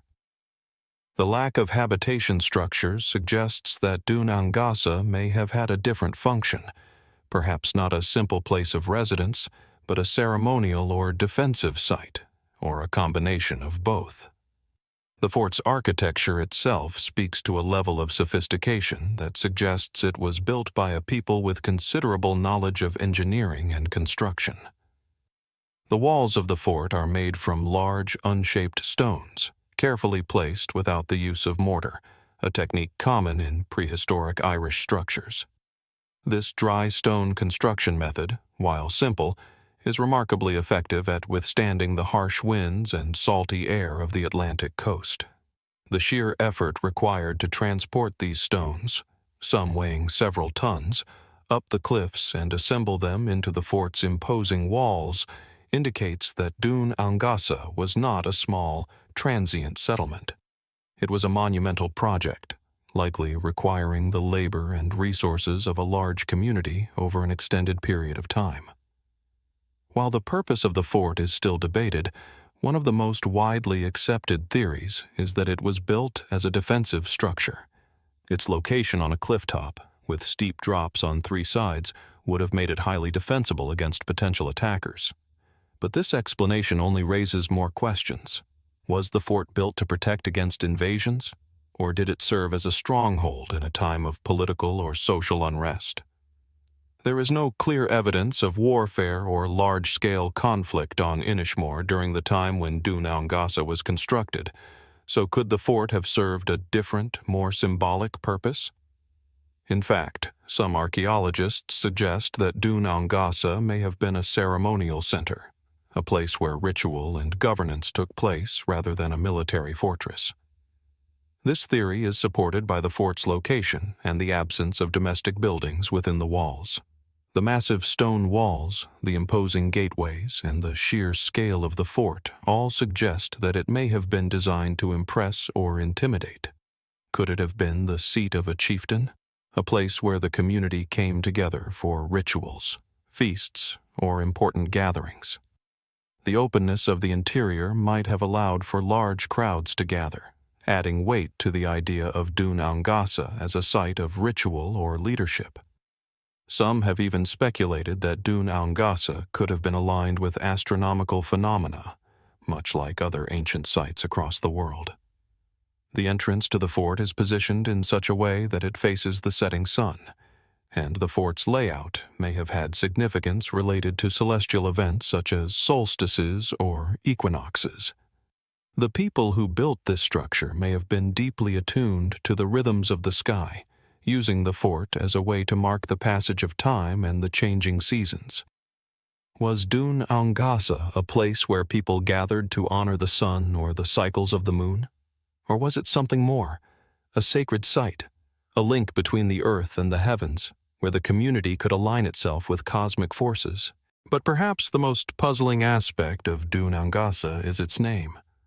The fort is named after Angus, a figure in Irish mythology, who is often associated with love, youth, and fertility. Angus is sometimes described as a god or a hero, a figure who played a central role in the mythic stories of ancient Ireland. The connection between Dún Aonghasa and Angus raises intriguing questions. Was the fort built as a tribute to this figure, a place where his cult was honored? Was the fort a site of religious significance, dedicated to a deity whose influence permeated the lives of the people who built it? Or is the connection between the fort and Angus purely symbolic, a reflection of later myth-making in Ireland's rich storytelling tradition? In addition to its mysterious name and potential ceremonial significance, there is another layer of intrigue surrounding Dún Aonghasa, the fact that it was seemingly abandoned long before the arrival of written history in Ireland. The fort appears to have been in use during the Late Bronze Age and Early Iron Age, but by the time of the earliest written records of Ireland, Dún Aonghasa was already in ruins. Why was such an imposing structure abandoned? Was it due to environmental changes, shifting political landscapes, Or perhaps a change in religious or cultural practices? Could the fort have fallen out of favor as the society around it evolved? Or was it abandoned for reasons that remain lost to history? The mystery of Dún Aonghasa, like many ancient sites, may never be fully unraveled. While much has been learned about the structure itself, the purpose of the fort, and the people who built it, remains open to speculation. Was it a defensive stronghold, a ceremonial site, or something else entirely? Was it a place of power, a symbol of authority, or a spiritual center? The unanswered questions are as vast as the landscape around it, leaving us to wonder about the people who constructed it, their beliefs, and their way of life. As the wind whips across the Aran Islands and the waves crash against the cliffs below, Dún Aonghasa stands resolute, its stones weathered by time, but still speaking to us across the centuries. Its mystery persists, inviting us to look deeper, to ponder the forces that shaped this remarkable structure. What truths about the past are hidden within these ancient walls? What knowledge was once held here? And what did the people of Dún Aonghasa truly believe? The questions remain, waiting for those willing to seek answers in the quiet, enigmatic ruins of this ancient fort. As we leave the rugged cliff tops of Inishmore behind, we now travel eastward, tracing the green, rolling hills of Ireland's County Kerry. Nestled in this serene landscape, where the past feels alive within the present, lies a monument that has long captured the imagination of those who have witnessed it. Aghadoe Round Tower. Standing proudly against the backdrop of the Killarney Valley, this ancient structure seems to rise from the earth itself, its weathered stones speaking of centuries past, while its true purpose remains veiled in mystery. The Aghadoe Round Tower, one of the many scattered across Ireland's landscape, is located near the small village of Aghadoe, just a short distance from the bustling town of Killarney. The tower's slender, tapering form rises almost 30 feet into the air, its stone walls still standing strong after over 1,000 years. Surrounded by a cluster of medieval ruins and remnants of an early Christian settlement, the tower looms as an enigmatic sentinel from Ireland's distant past. The serene beauty of the surrounding area contrasts with the tower's imposing presence, making it seem almost out of place, an ancient relic whose purpose may be far more complex than we can comprehend. The tower itself is built from local limestone and stands with a characteristic round shape, with a conical roof that would have once been capped with a wooden structure, now long gone. The narrow door, elevated some 12 feet from the ground, remains a striking feature of the tower, giving it a sense of both mystery and purpose. Traditionally, these round towers are believed to have served as bell towers for monasteries, as well as places of refuge during Viking raids. However, the Aghadoe Tower's isolation and its unusual setting suggest that there may have been other reasons for its construction, reasons that remain largely speculative today. What is particularly intriguing about the Aghadoe Round Tower is its connection to the surrounding landscape. The site was once part of a larger monastic complex established during the early Christian period in Ireland. Evidence of this complex, including the ruins of churches and other buildings, can still be seen nearby. Yet, unlike other well-known round towers, such as the one at Glendalough, Aghadoe is somewhat isolated, its immediate surroundings quieter, more remote. This raises the question, why was the Aghadoe Tower built here, in this location, away from the more established centers of monastic life? What significance did this specific site hold for the people who built it? One possibility is that the tower served as a watchtower, not just for the monks of the nearby monastery, but for the surrounding community as well. From its elevated position, the tower would have provided an unobstructed view of the surrounding valleys, hills, and the lakes of Killarney. The ancient Irish were keenly aware of the need for security, particularly during the turbulent centuries when Viking raids were a constant threat. But could the tower's location have been chosen for reasons other than military defense? Was it not just a lookout, but a symbolic marker, guiding those who passed by or came to worship? The role of round towers in early Irish Christianity is still the subject of debate among historians.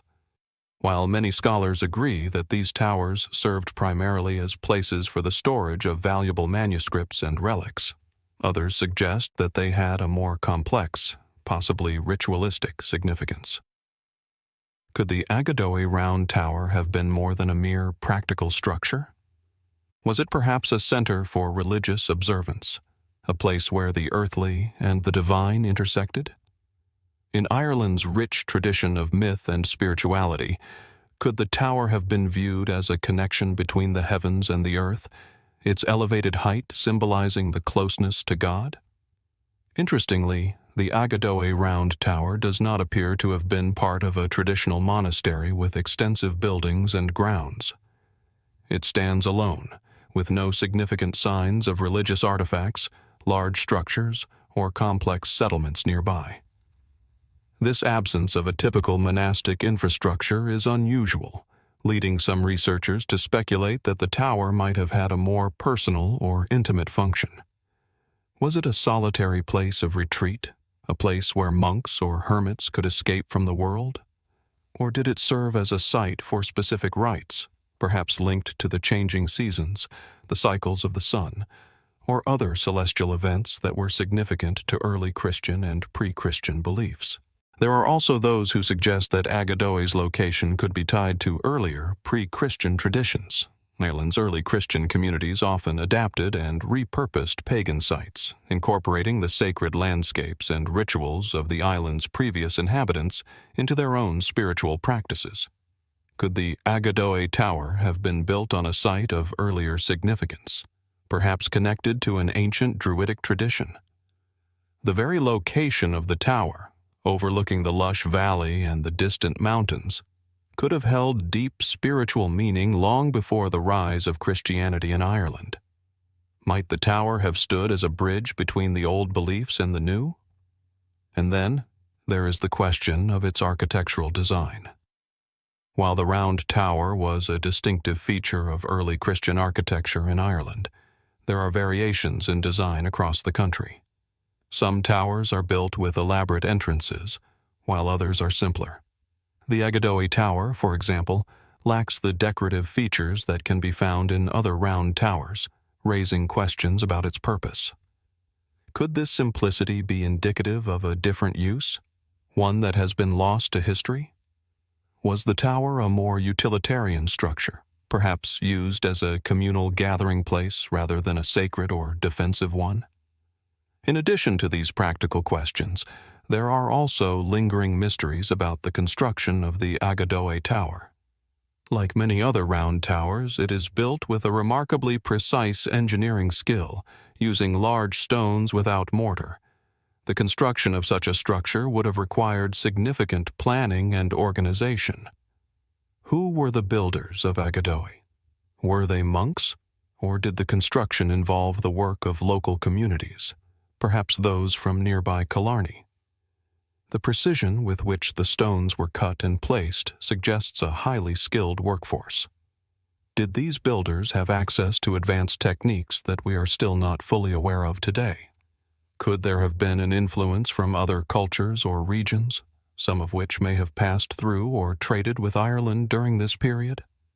Adding to the enigma is the fact that the tower remains remarkably intact despite its age. The limestone that composes the structure has withstood centuries of weathering from the elements. The high, narrow doorway, the key to the tower's defensive capabilities, still stands, though the original wooden door has long since rotted away. The roof, which was once made of wood, has long since vanished, yet the structure's form remains, a testament to the craftsmanship of its builders. The Aghadoe Round Tower, like many ancient structures, stands as a silent witness to the passing of time, its purpose still open to interpretation. As the sun sets over the hills of County Kerry, casting long shadows over the Aghadoe Tower, we are left with more questions than answers. What was the true purpose of this enigmatic structure? Was it a place of defense, of ritual, or something else entirely? What did the people who built it believe, and how did they see the world? The Aghadoe Tower continues to stand, guarding its secrets as it has for over 1,000 years, a silent sentinel to a past that is slowly slipping away from our grasp. In the end, the mystery of the Aghadoe Round Tower, like many ancient sites, may never be fully solved. Its stones, weathered by time but resolute in their position, remain as a reminder of an era long past. Yet the questions persist. What might still be hidden within these ancient walls? What was the original vision behind this remarkable structure, and what connection does it have to the land and people it once served? These mysteries, like the tower itself, endure, waiting for those who dare to seek their answers. As the sun rises over the arid plains of Peru's coastal desert, an ancient city emerges from the dust, its secrets buried for thousands of years. Caral, one of the oldest urban centers in the Americas, stands as a silent witness to a civilization that once flourished in this harsh, sun-scorched landscape. With its wide plazas, towering pyramids, and intricate architecture, Caral offers a glimpse into a world that existed long before the Inca Empire rose to prominence. Yet despite its age and significance, Caral remains one of the most enigmatic archaeological sites on the planet. Situated in the Supe Valley, roughly 200 kilometers north of Lima, Caral's location is as striking as the site itself. The city lies at the foot of the Andean foothills, nestled within a desolate desert expanse. Yet its proximity to the Pacific Ocean suggests that it was strategically placed to connect the inland with the sea. The valley, which is rich in fertile land, would have provided the necessary resources to sustain a complex society. But why, in a region known for its harsh climate, did an advanced civilization choose this remote place to settle? And more intriguingly, what were they doing here, far from the established centers of power? Caral, which flourished between approximately 3000 and 1800 BCE, predates the great civilizations of Mesoamerica by over 1,000 years. It is part of the Norte Chico civilization, one of the oldest known urban societies in the Americas. The site itself is vast, covering over 60 hectares, and it contains over 30 monumental structures, including 6 massive pyramids, each one larger than the last. The largest of these pyramids, the Pyramid of the Ancients, rises to a height of around 20 meters, making it the tallest structure at Caral. Its precise purpose remains unclear, but its scale and design suggest it was a focal point of religious or political life. Surrounding these pyramids are wide plazas, where ancient people may have gathered for ceremonial events or communal activities. The discovery of Caral, which began in the early 1990s under the direction of archaeologist Ruth Shady, was nothing short of groundbreaking. For decades, historians and archaeologists believed that complex civilizations in the Americas did not appear until much later, following the rise of the Olmec and Maya civilizations in Mesoamerica. The existence of Caral, with its advanced architectural planning, urban layout, and evidence of social organization, challenges these long-held assumptions. It suggests that sophisticated societies were thriving in South America long before the major civilizations of the Andean region, such as the Nazca or the Incas, emerged.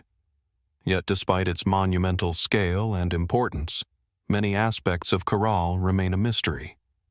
The site contains no evidence of writing, a feature that is often associated with advanced civilizations, leading some scholars to question the true nature of Caral's society. How could such an advanced city function without written records?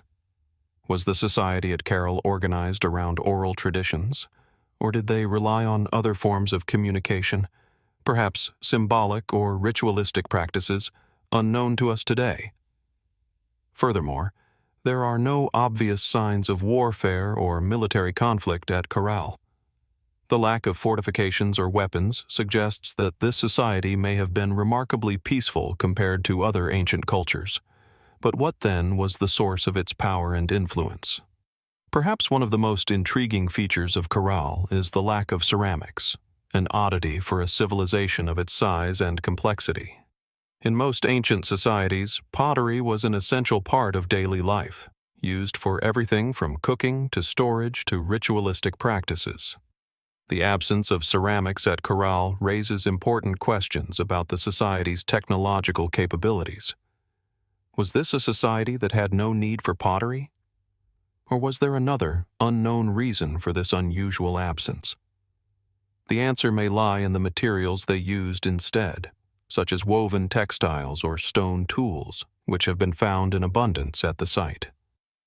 Another striking feature of Caral is the presence of musical instruments. Several flutes made from the bones of birds and fish have been discovered, suggesting that music played a central role in the spiritual and cultural life of the city. Could these instruments have been used in rituals, perhaps to invoke the gods or communicate with the divine? Caral's lack of a written language makes it difficult to understand the exact role of music in this society, but its presence offers tantalizing clues. Could these musical practices have been integral to the social and political cohesion of Caral? What kind of ceremonies or events might have taken place in the grand plazas, accompanied by the haunting sounds of ancient flutes?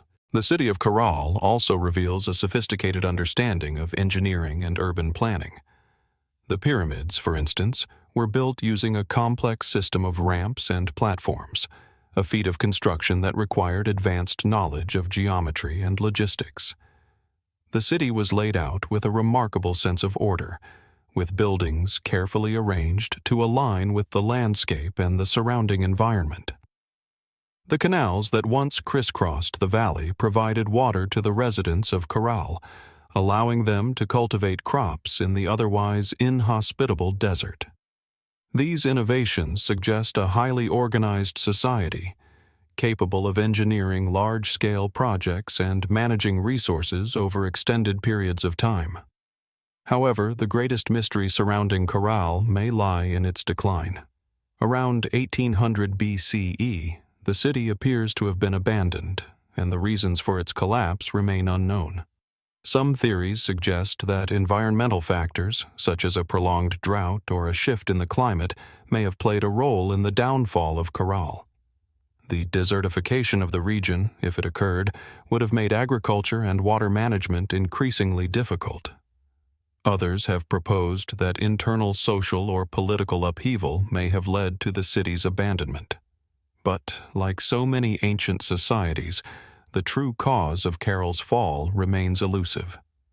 Why did such a highly organized and seemingly stable civilization disappear so suddenly? The mystery of Caral is further compounded by the site's spiritual significance.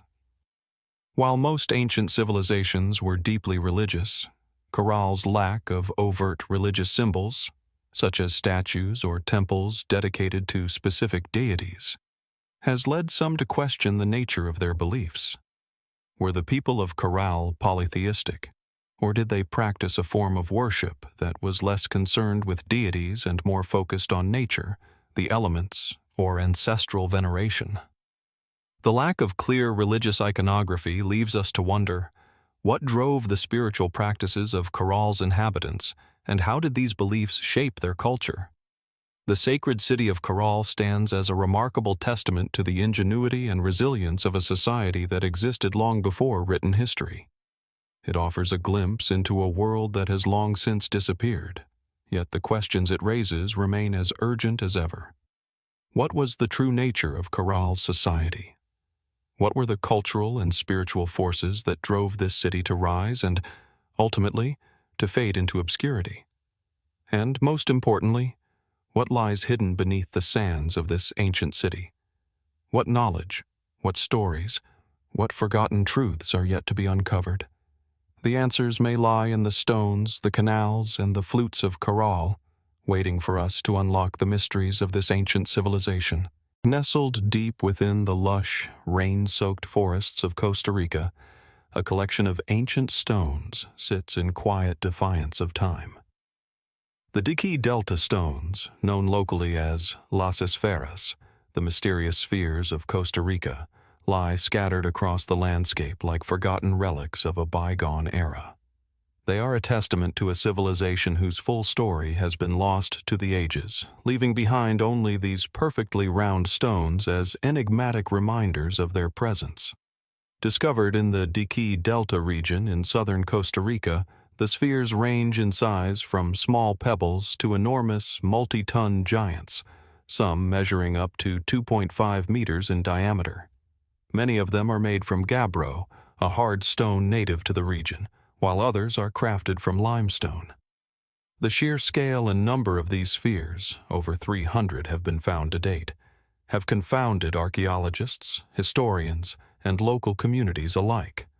Scattered across the lush jungle floor, aligned along ancient paths, or placed with deliberate precision near ceremonial sites, the stones remain one of the most extraordinary and unexplained archaeological phenomena in the Americas. At first glance, the most striking feature of these stones is their perfect spherical shape. Their smooth surfaces, worn down by centuries of weathering, reflect a level of craftsmanship that seems almost too advanced for the people who are believed to have created them. The Diquís culture, a group of indigenous people who lived in the region between 500 CE and 1500 CE. The symmetry of the stones, their roundness and uniformity, suggest an understanding of geometry and engineering that was remarkable for its time. Yet, no one can say with certainty how these people managed to achieve such precise forms with the limited tools they had at their disposal. Many of the stones have been found buried, half submerged in the thick mud of the jungle, while others are positioned in groups or arranged in patterns that seem intentional. Some are found near ancient settlements or burial sites, while others rest atop small earthen platforms or in open spaces that suggest they may have been part of a ceremonial complex. What were these spheres used for? Were they markers of territory, symbols of power, or perhaps something more spiritual? The lack of written records from the Diquís culture means that their true purpose is shrouded in mystery. One widely accepted theory is that the spheres were used as status symbols, placed by powerful chiefs or leaders as a display of wealth or influence. The construction of these massive stones would have required a considerable amount of labor and resources, suggesting that they were not simply decorative objects, but rather integral parts of a social hierarchy. Some of the stones, particularly the larger ones, are thought to have been rolled from the quarries where they were created, using wooden logs or other rudimentary techniques. But the logistics of transporting such enormous stones, many of which weigh several tons, across the challenging terrain of the Diquís Delta, without the use of modern tools, raises further questions about the engineering capabilities of the ancient inhabitants. Other theories propose that the spheres had a ritualistic or ceremonial significance. The positioning of some of the stones, particularly those found near sacred or ritual sites, suggests that they may have played a role in religious practices. Were the stones meant to represent the cosmos or some form of spiritual connection? The alignment of certain spheres with the solstices or the rising and setting of the sun could suggest a sophisticated understanding of astronomy and the cycles of nature. Were the stones used in ceremonies to honor deities or mark important seasonal events? Further intrigue surrounds the fact that the spheres are not just found randomly scattered across the landscape. While some have been discovered near the ancient settlements of the Diquís culture, others have been placed in groups, as though they were part of a larger system or network. The precise purpose of these arrangements remains unclear, though some scholars have speculated that the spheres could have been used to map out territories or as a way of marking important locations for the community. The size and placement of the stones could have served to demarcate boundaries or signify the presence of sacred or powerful sites, giving a visual cohesion to the society's spatial organization. Some even suggest that the spheres might have had a connection to mythology or cosmology. In various cultures, round shapes have been used to symbolize the heavens, the sun, or the cycle of life. Could the Diquís people have seen the spheres as representations of cosmic forces, planets, stars, or celestial bodies? Some have proposed that the stones, arranged in specific patterns or lines, might have represented the movements of the stars or planets, suggesting a deep connection between the Diquís people and the skies above. Could these stones have been tools for astronomical observation, or did they hold spiritual meaning tied to the natural world and the heavens? Yet, despite numerous studies and excavations, no one has been able to definitively explain the exact function of the Diquís delta stones. Many questions remain unanswered. How were they created with such precision, given the lack of advanced tools? Were the methods used to carve the stones passed down over generations? Or did the Diquís culture possess knowledge or techniques that have been lost to time? And perhaps most importantly, what was the purpose behind these massive, perfectly round objects? Were they purely ornamental, or did they serve as keys to understanding the larger cultural, spiritual, or political landscape of the Diquís civilization? The mystery of the Diquís delta stones is compounded by the fact that many of the stones have been moved or destroyed over time. As with so many ancient sites, the stones have been subject to erosion, looting, and the passage of time, with some disappearing entirely or being moved from their original locations. The stones that remain are scattered across the landscape, with many lying hidden in dense jungle growth, inaccessible to those who might seek to unlock their secrets. But perhaps the most compelling question about the Diquís delta stones is what they represent in the context of human history. These enigmatic spheres are a reminder that the story of ancient civilizations is far from fully understood. Each discovery, whether it's a perfectly round stone or a crumbling pyramid, adds another layer to the complex tapestry of human ingenuity, belief, and mystery. The Diquís stones, like so many other ancient structures, serve as a bridge to a time long past, inviting us to question what we know and to consider the possibility that we have only scratched the surface of understanding the people who created them. The Diquís delta stones remain a puzzle, a mystery wrapped in the folds of time, waiting for us to decode the purpose behind their creation. Were they symbols of power, keys to ancient rituals, or markers of some forgotten understanding of the cosmos? What lies buried within the quiet jungle, waiting to reveal its secrets? The answers may lie beneath the moss-covered stones themselves, or perhaps they will remain forever just beyond our grasp, as elusive as the civilization that created them. As the Mediterranean sun beats down on the rugged hills of Sardinia, Italy, a strange and ancient landscape unfolds, one that has puzzled historians and archaeologists for centuries. Nuraghes, the iconic stone structures scattered across this island, stand tall and silent, their massive stones weathered by time but still remarkably intact. Their presence, distinct, enigmatic, carries with it a profound sense of mystery. These megalithic towers, built over 3,000 years ago, are more than just remnants of an ancient civilization. They are cryptic symbols, waiting to reveal the secrets of a people who have long since vanished. The Nuraghes, numbering in the thousands, dot the Sardinian countryside, rising from the land like prehistoric sentinels. Each tower, constructed primarily of limestone or basalt, is a testament to the architectural ingenuity of the Nuragic civilization, a society that thrived on the island from the Bronze Age, around 1800 BCE, to the Iron Age, around 500 BCE.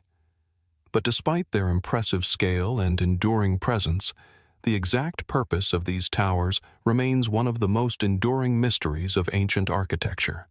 The towers themselves are striking, often circular, conical, and made from large, roughly hewn stones that are stacked without the use of mortar. Some of the Nuraghes rise as high as 20 meters, with thick walls that taper as they ascend, giving the structures a somewhat defensive appearance. The design varies somewhat across the island, but many follow a similar pattern: a central vertical shaft surrounded by a series of smaller chambers or rooms. The tops of these towers are often dome-shaped, although some have been destroyed over the millennia. It is their size, shape, and isolation that invite more questions than answers. What were they used for, and why were they built in such a remote, scattered manner? Most archaeologists believe the Nuraghes were fortresses or defensive towers designed to protect the inhabitants from invaders. Given Sardinia's strategic location in the Mediterranean, it's likely that the island was a prized possession during antiquity, subject to the attention of external forces. Yet, there are no known signs of battle or siege warfare associated with the Nuraghes. There are no remnants of weapons, defensive walls, or signs of widespread destruction. Could these structures, then, have had a different purpose altogether? Perhaps the answer lies in their complexity. Many of the Nuraghes are not mere towers, but entire fortified compounds, with multiple buildings and enclosed courtyards, suggesting that they may have been more than just military outposts.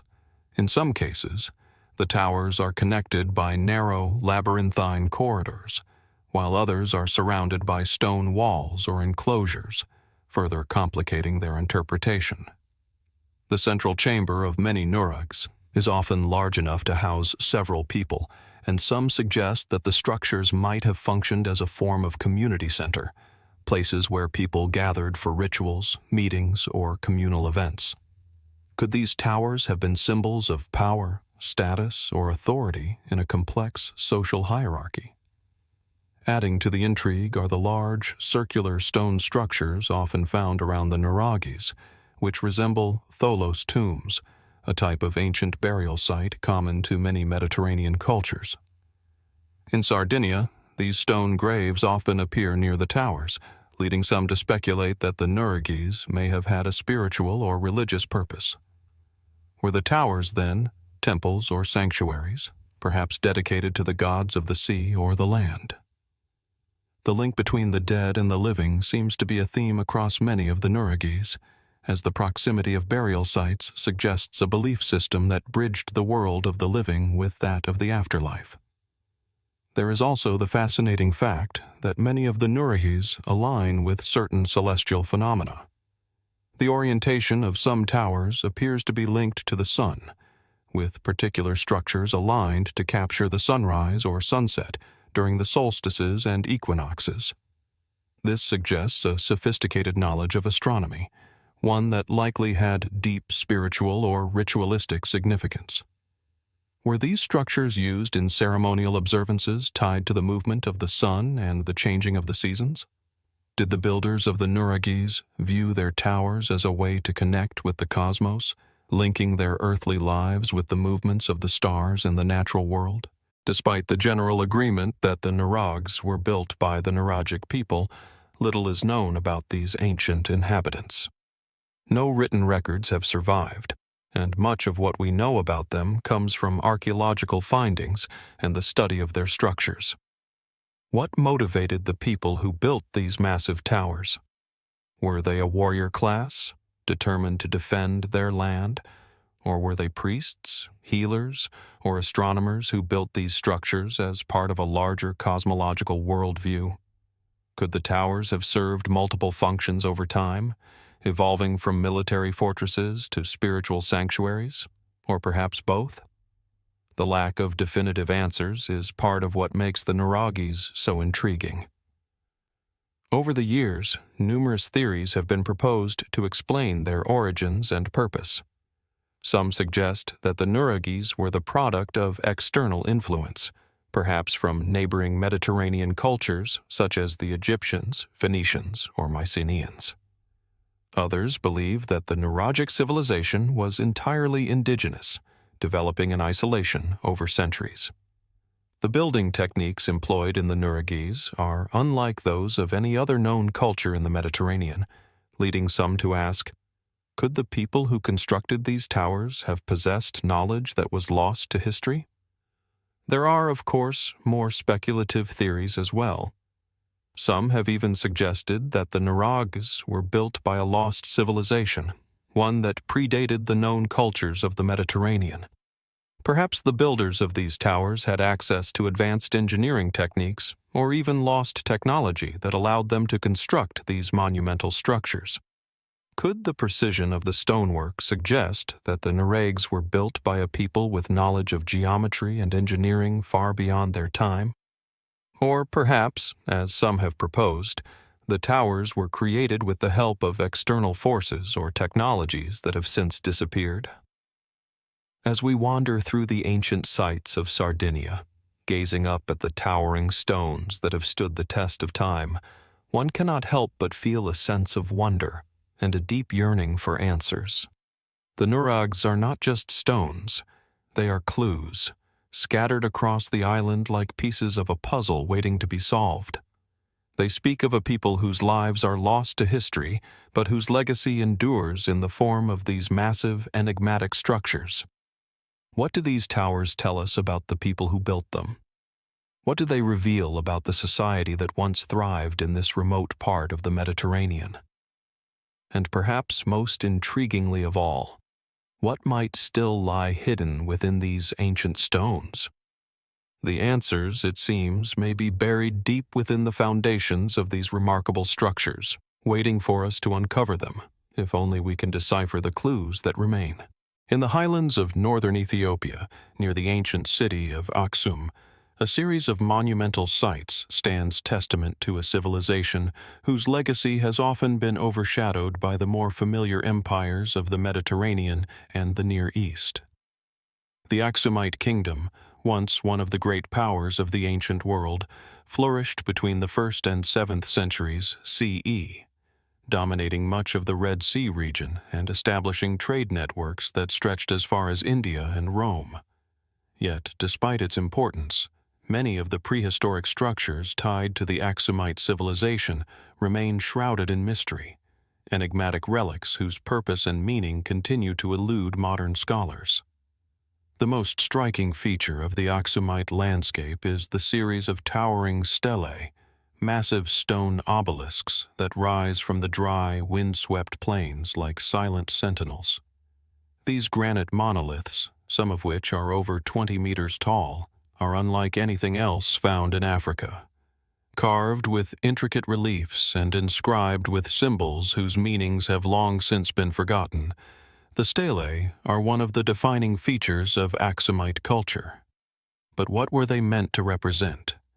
Were they simply markers of royal tombs, or did they serve a more profound spiritual or political purpose? Despite centuries of study, the exact role of these towering monuments remains elusive, as does the identity of those who commissioned their construction. The city of Aksum, once the capital of the kingdom, is home to several of these stelae, along with other remarkable structures such as the Church of St. Mary of Zion, which claims to house the Ark of the Covenant, and the Queen of Sheba's palace, a legend interwoven with myth and history. But just outside the city, in the heart of the Aksumite heartland, lie even older, less understood prehistoric sites, whose origins stretch back long before the kingdom's peak. One of the most enigmatic places is the site known as Yeha, located about 40 kilometers south of Aksum. Yeha is home to the ruins of a massive temple, one of the oldest known structures in Ethiopia, dating back to at least the 8th century BCE. The temple, which is constructed from huge blocks of stone, has been the subject of much speculation.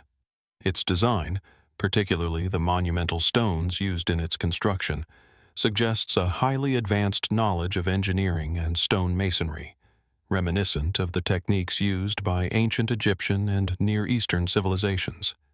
Yet there is no clear evidence to suggest that these cultures directly influenced the Aksumites. Was this style of construction indigenous to the region, or was it the product of external contact with distant lands? And if so, what was the purpose of this temple? Was it a place of worship, a royal tomb, or something else entirely? In addition to the stelae and temples, there are also the Aksumite coinage and inscriptions, artifacts that provide insight into the kingdom's wealth, trade relations, and political power. The coins, made of gold, silver, and bronze, depict the kings and queens of Aksum, as well as religious symbols, including representations of the cross. These coins are among the earliest examples of African currency and reflect the sophistication of the Aksumite economy.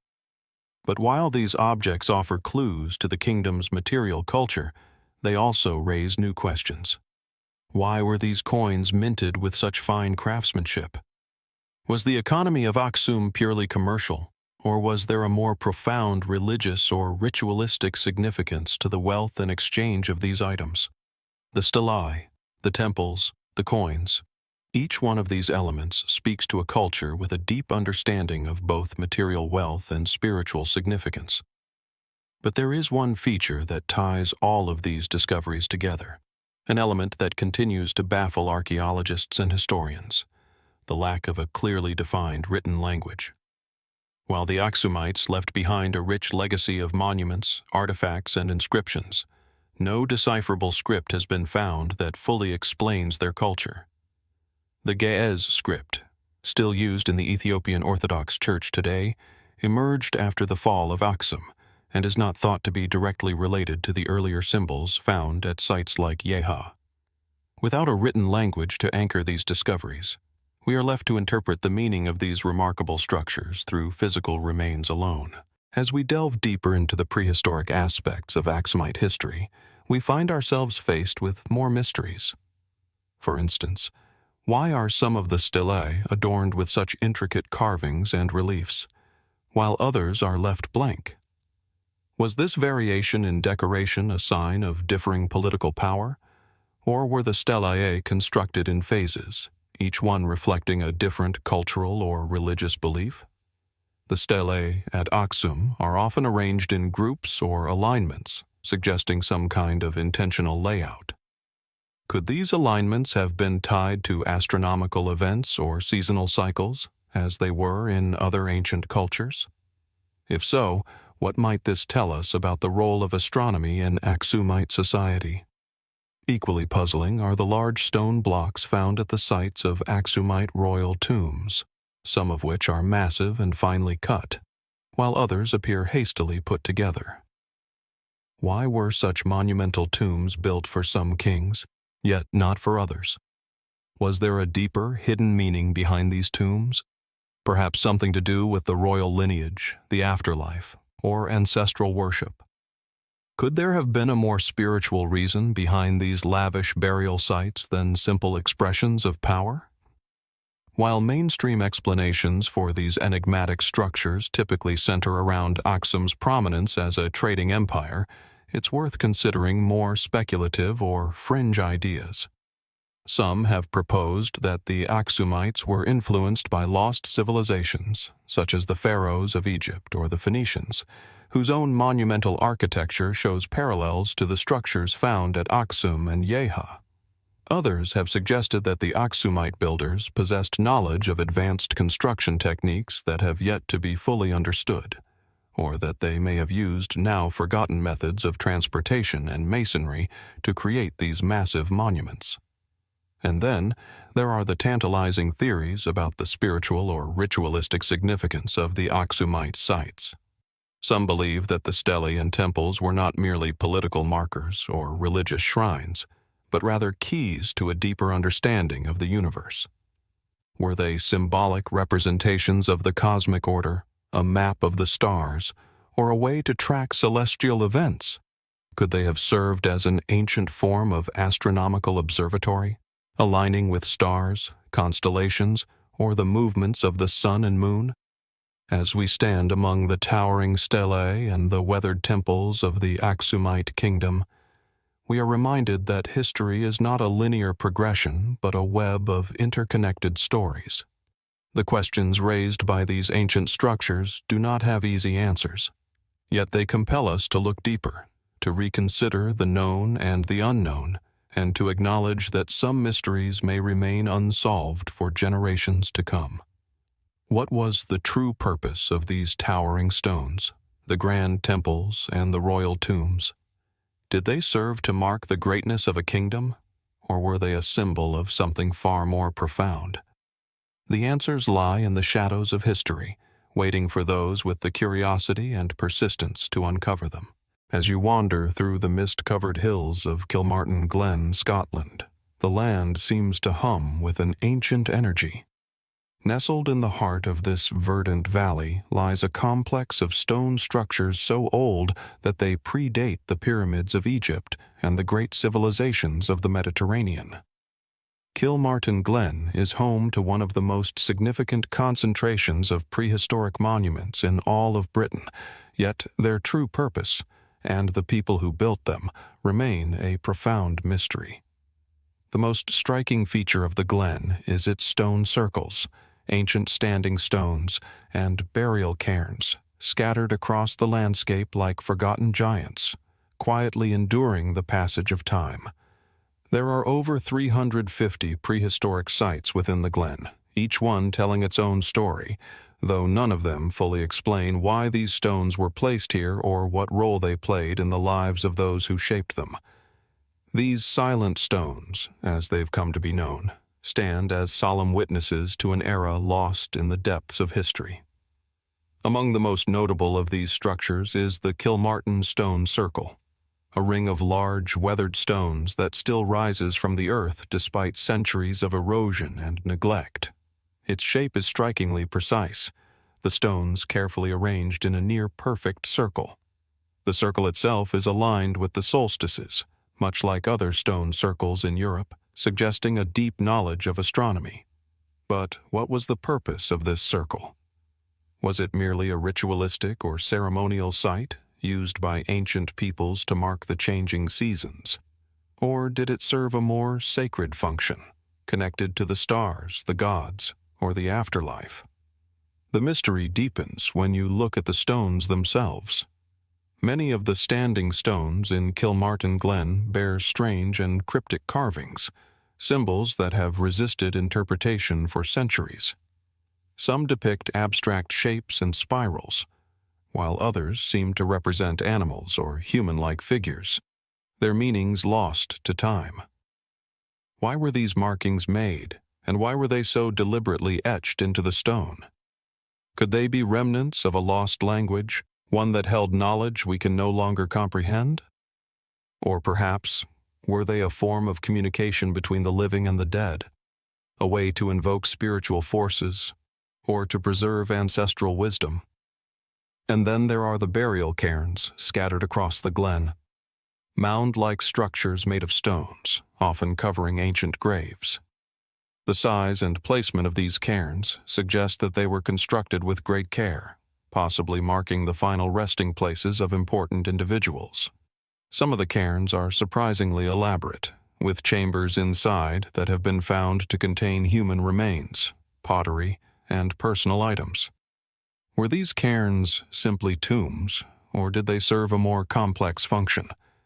Could the cairns have been designed to channel spiritual energy, or were they used in rituals designed to guide the dead to the afterlife?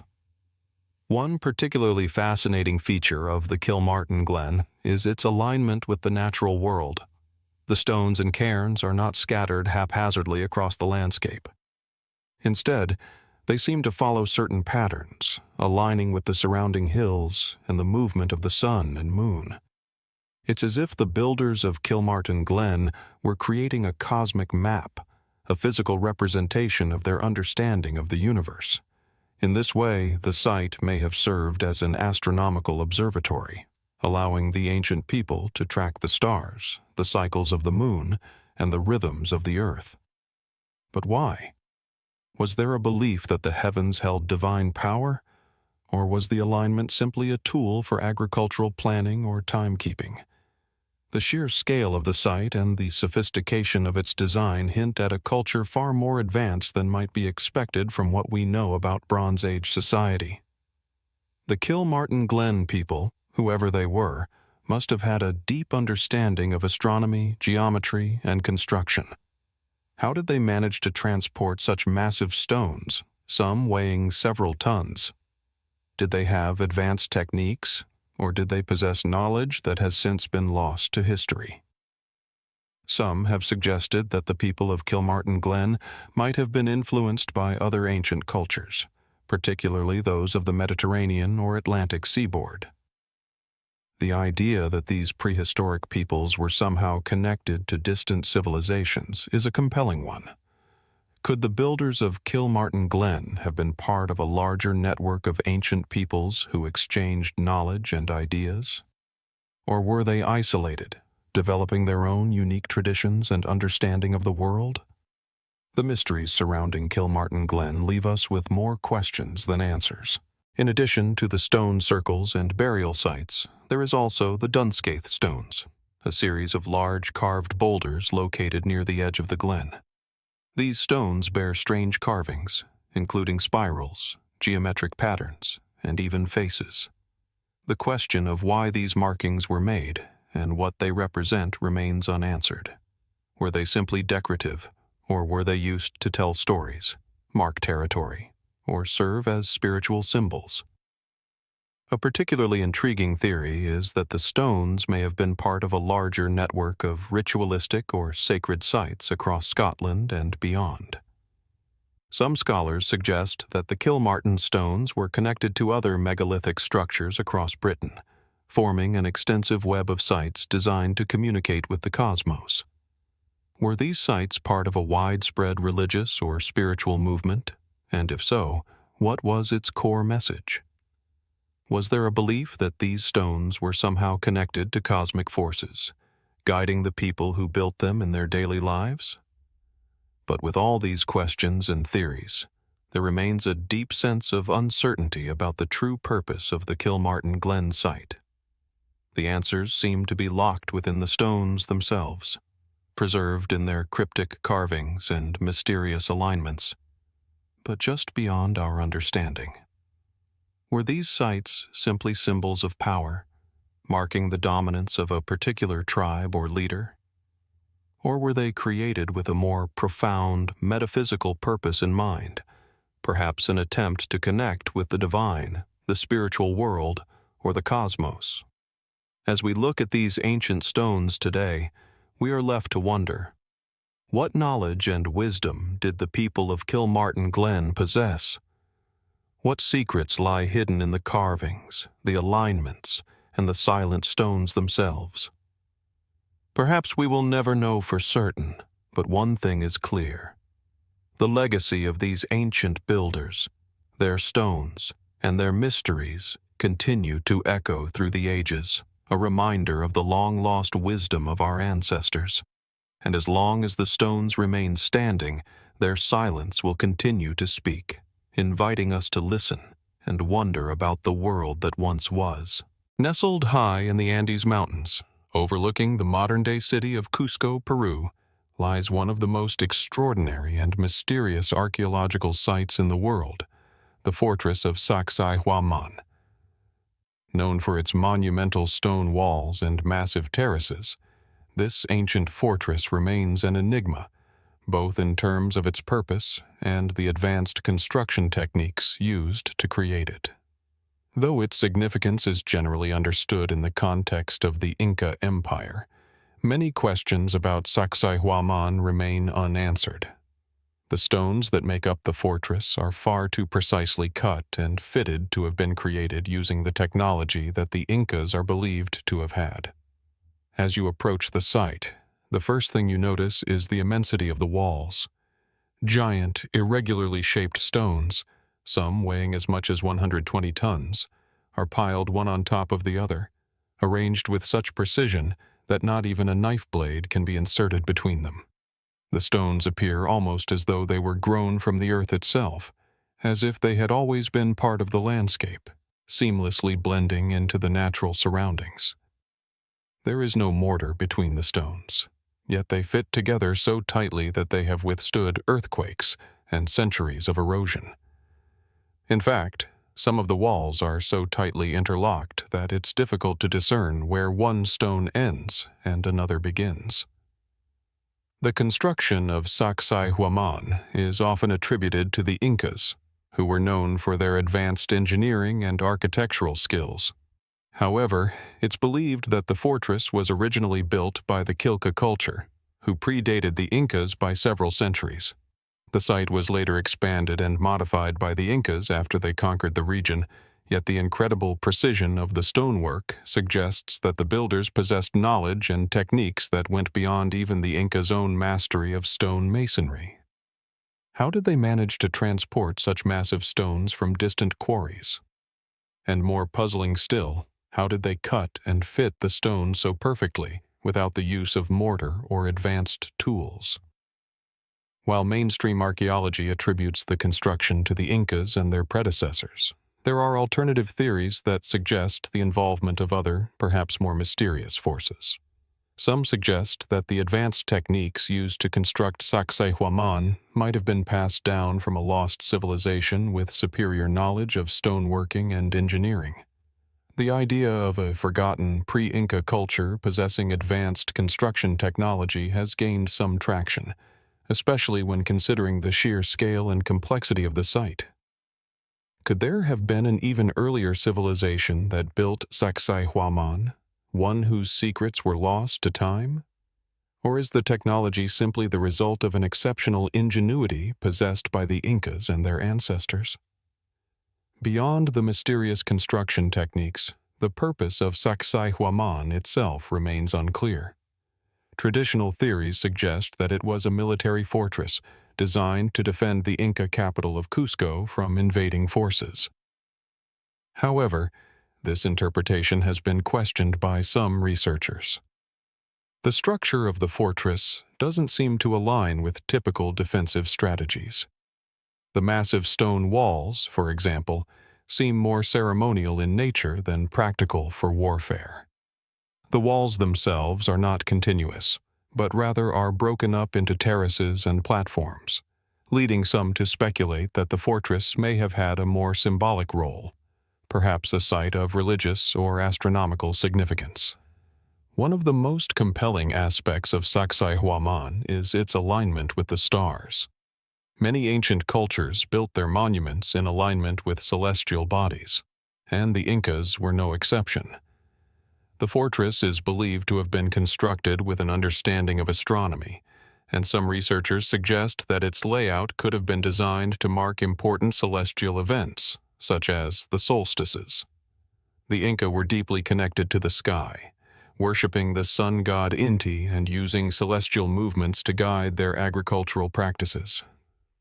Could Sacsayhuamán have served as an observatory, a place where the movements of the stars and planets were tracked for religious or practical purposes? The precise layout of the site, with its terraces and monumental walls, might suggest that it was more than just a military fortress. It may have been a place where the Inca elite performed rituals that connected them to the cosmos. There are also mysterious features at Sacsayhuamán that defy easy explanation. For example, some of the stones appear to have been intentionally shaped, with odd geometric designs and strange markings. These features are not found in other Inca or pre-Inca structures, and their meaning remains uncertain. Were these marks and shapes purely decorative, or did they serve a more functional or symbolic purpose? Some speculate that the stones may have been part of a larger, more intricate ritual system, perhaps tied to the worship of the sun or the forces of nature. But without written records to explain their significance, the true meaning behind these mysterious designs is lost to time. Another intriguing aspect of Sacsayhuamán is its connection to other ancient sites in the region. The fortress sits atop a hill that offers a commanding view of the surrounding valley and the city of Cusco. Some researchers have suggested that the site was part of a larger network of sacred locations that were connected by ley lines or other forms of celestial alignment. The proximity of Sacsayhuamán to the city of Cusco, once the capital of the Inca Empire, suggests that the site may have had a central role in the Incas' cosmological worldview. Could Sacsayhuamán have served as a ceremonial center, linking the earthly realm with the divine? And if so, what rituals were performed there, and how were they tied to the Incas' understanding of the universe? One particularly fascinating theory posits that the fortress might have been a site of astronomical observation, where the movement of the stars and planets was tracked for religious or agricultural purposes. The alignment of the walls, terraces, and other features of the site suggest that the builders had a sophisticated understanding of the heavens. If this theory is correct, it would further underscore the advanced nature of the Incas' knowledge and their connection to the cosmos. Yet, without a written record, we can only speculate about the true purpose of Sacsayhuamán. Despite these theories, the most basic questions about the site remain unanswered. How did the Incas, or their predecessors, achieve such remarkable feats of construction without the use of advanced tools? Why does the stonework at Sacsayhuamán differ so significantly from other Inca structures? And what, if any, role did the site play in the spiritual or astronomical life of the Inca people? These mysteries have lingered for centuries, defying simple explanations. As you stand among the massive stones of Sacsayhuamán, it's impossible not to feel a sense of awe and wonder. The precision of the stonework, the alignment with celestial bodies, and the strange markings on the stones all point to a civilization that understood much more than we can fully comprehend today. Was Sacsayhuamán simply a military fortress, or was it something much more? The answers may never come, but the questions they raise continue to haunt the site, as silent as the stones themselves, waiting for someone to unlock their secrets. Amidst the tropical jungles of southern Mexico, scattered across the ancient Olmec heartland, lies a series of massive stone heads, their weathered faces gazing into the void with an air of quiet contemplation.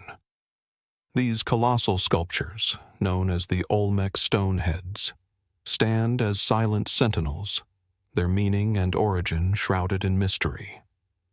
Each head, some weighing as much as 40 tons, is carved from basalt, a material so dense and hard that it would have required incredible skill and determination to shape. Yet, what's even more mysterious than their size and craftsmanship is the identity of the people who created them, and the purpose these monumental figures served. The Olmec civilization, which flourished in the lowlands of what is now Veracruz and Tabasco between 1400 and 400 BCE, is often considered the mother culture of Mesoamerica. The Olmecs are credited with laying the foundations for many of the great civilizations that followed, including the Maya and Aztec. However, despite their profound influence, much about the Olmec civilization remains enigmatic. The Olmec stone heads are perhaps the most iconic remnants of their culture, yet they reveal more questions than answers. The heads themselves vary in size and appearance, but each one shares distinct features: broad faces, flat noses, heavy-lidded eyes, and full lips. What is most striking is the fact that many of the heads are adorned with helmets, suggesting that the figures they represent might have been important rulers or warriors. Some scholars believe these helmets could be ceremonial in nature, but their exact purpose remains speculative. The heads, some of which measure over 9 feet tall, appear to be portraits of individuals, each one unique in its facial features and expression, almost as if they were intended to immortalize specific people. But who were these individuals, and why were they immortalized in such a grand and enduring way? The process of creating these monumental statues is just as mysterious as the heads themselves. The basalt from which the heads were carved came from distant volcanic quarries, some located as far as 50 miles away. How the Olmecs managed to transport these heavy stones over such vast distances is a question that has long puzzled archaeologists. While some suggest that they used wooden sledges and rolled the stones across the ground, others speculate that more advanced methods, possibly even lost technologies, were employed. But why were these heads made from such an arduous-to-handle material in the first place? Was the stone meant to convey some kind of special significance, perhaps linked to the power and authority of the individuals they represented? The Olmec civilization had a profound understanding of astronomy, mathematics, and architecture, but their religious and cultural beliefs remain somewhat opaque. The heads are generally interpreted as representations of rulers or elite figures, yet their precise meaning within Olmec society is still debated. Some scholars suggest the heads may have been a form of ancestor worship, symbolizing the deification of powerful individuals. Others believe the heads could represent a form of divine kingship, where the ruler was seen as an intermediary between the gods and the people. The unusual, almost otherworldly features of the faces, particularly the strong jawlines and exaggerated facial features, may point to an idealized or stylized representation, perhaps symbolizing the divine or heroic qualities of the figures they depicted. However, the true significance of the Olmec stone heads becomes even more intriguing when viewed through the lens of alternative theories. Some have suggested that the heads might not represent human figures at all, but rather extraterrestrial beings or gods. These theories draw parallels between the exaggerated features of the heads and the depictions of beings in ancient mythologies across the world, fueling speculations about interplanetary contact or ancient knowledge passed down through lost civilizations. While these ideas remain firmly in the realm of speculation, they raise interesting questions about the ways ancient cultures might have understood their world and the forces that shaped it. There are also theories that propose the heads could have been markers of cosmic alignments, pointing to celestial bodies or other significant astronomical phenomena. The Olmecs, like many Mesoamerican civilizations, had a sophisticated understanding of the stars and their movements. Did the heads serve a more functional role in their society, perhaps tied to astronomical rituals or the observation of celestial events? Was their placement strategic, ensuring the Olmec people could track the stars and use the heads as a kind of celestial calendar? The idea that these monumental sculptures may have had a purpose beyond mere representation adds another layer of intrigue to the mystery. Adding to the enigma is the fact that many of the heads were deliberately buried. Some heads have been found partially buried or even hidden beneath layers of earth, leading to questions about their original placement and the rituals associated with their concealment. Was this intentional? If so, why were they buried? Did the Olmecs believe that the power of these figures could only be accessed through ritual, or did they view the burial as a form of reverence or sacrifice? The practice of interring the heads is a strange and seemingly deliberate act that adds an element of the supernatural to the story. Despite these various interpretations, one of the most perplexing aspects of the Olmec stone heads is their sheer scale and ambition. The Olmecs were a relatively small, though influential civilization, yet they created sculptures of a scale and precision typically associated with much larger empires. How were they able to undertake such colossal projects with limited resources? Were the heads simply an expression of power, or did they represent a deeper, more complex belief system? Could the heads have been meant to communicate with the gods, the ancestors, or even the stars themselves? As we look at these giant stone faces, their expressions frozen in time, we are left with more questions than answers. Were the Olmec stone heads a form of propaganda, designed to elevate the status of a particular ruler? Or were they part of a broader, more spiritual system of belief, reflecting the Olmec's relationship with the divine and the cosmos? The mysteries of the heads will likely remain unresolved, but their presence continues to inspire awe and speculation. Perhaps, like the ancient cultures that created them, their true meaning is something that will always remain just beyond our grasp, an enduring symbol of a civilization lost to time. But as long as the heads continue to watch over the jungles of Mexico, they remain a silent reminder of the profound mysteries still waiting to be unraveled. Tucked away in the rugged hills of southern Bulgaria, surrounded by forests and steep cliffs, lies the ancient fortress of Perperikon.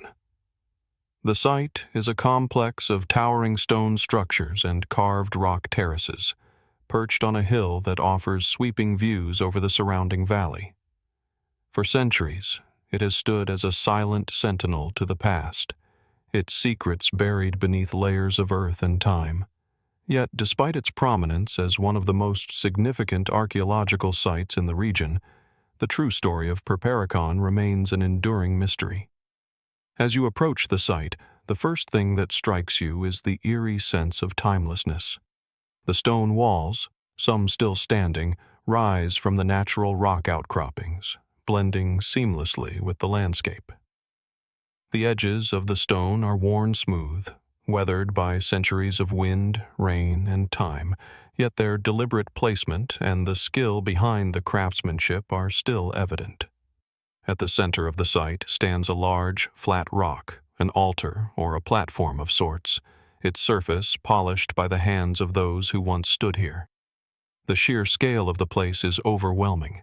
Massive stone structures, narrow passageways, and hidden chambers seem to stretch deep into the earth, hinting at a civilization far older and more complex than one might expect for a site of this age.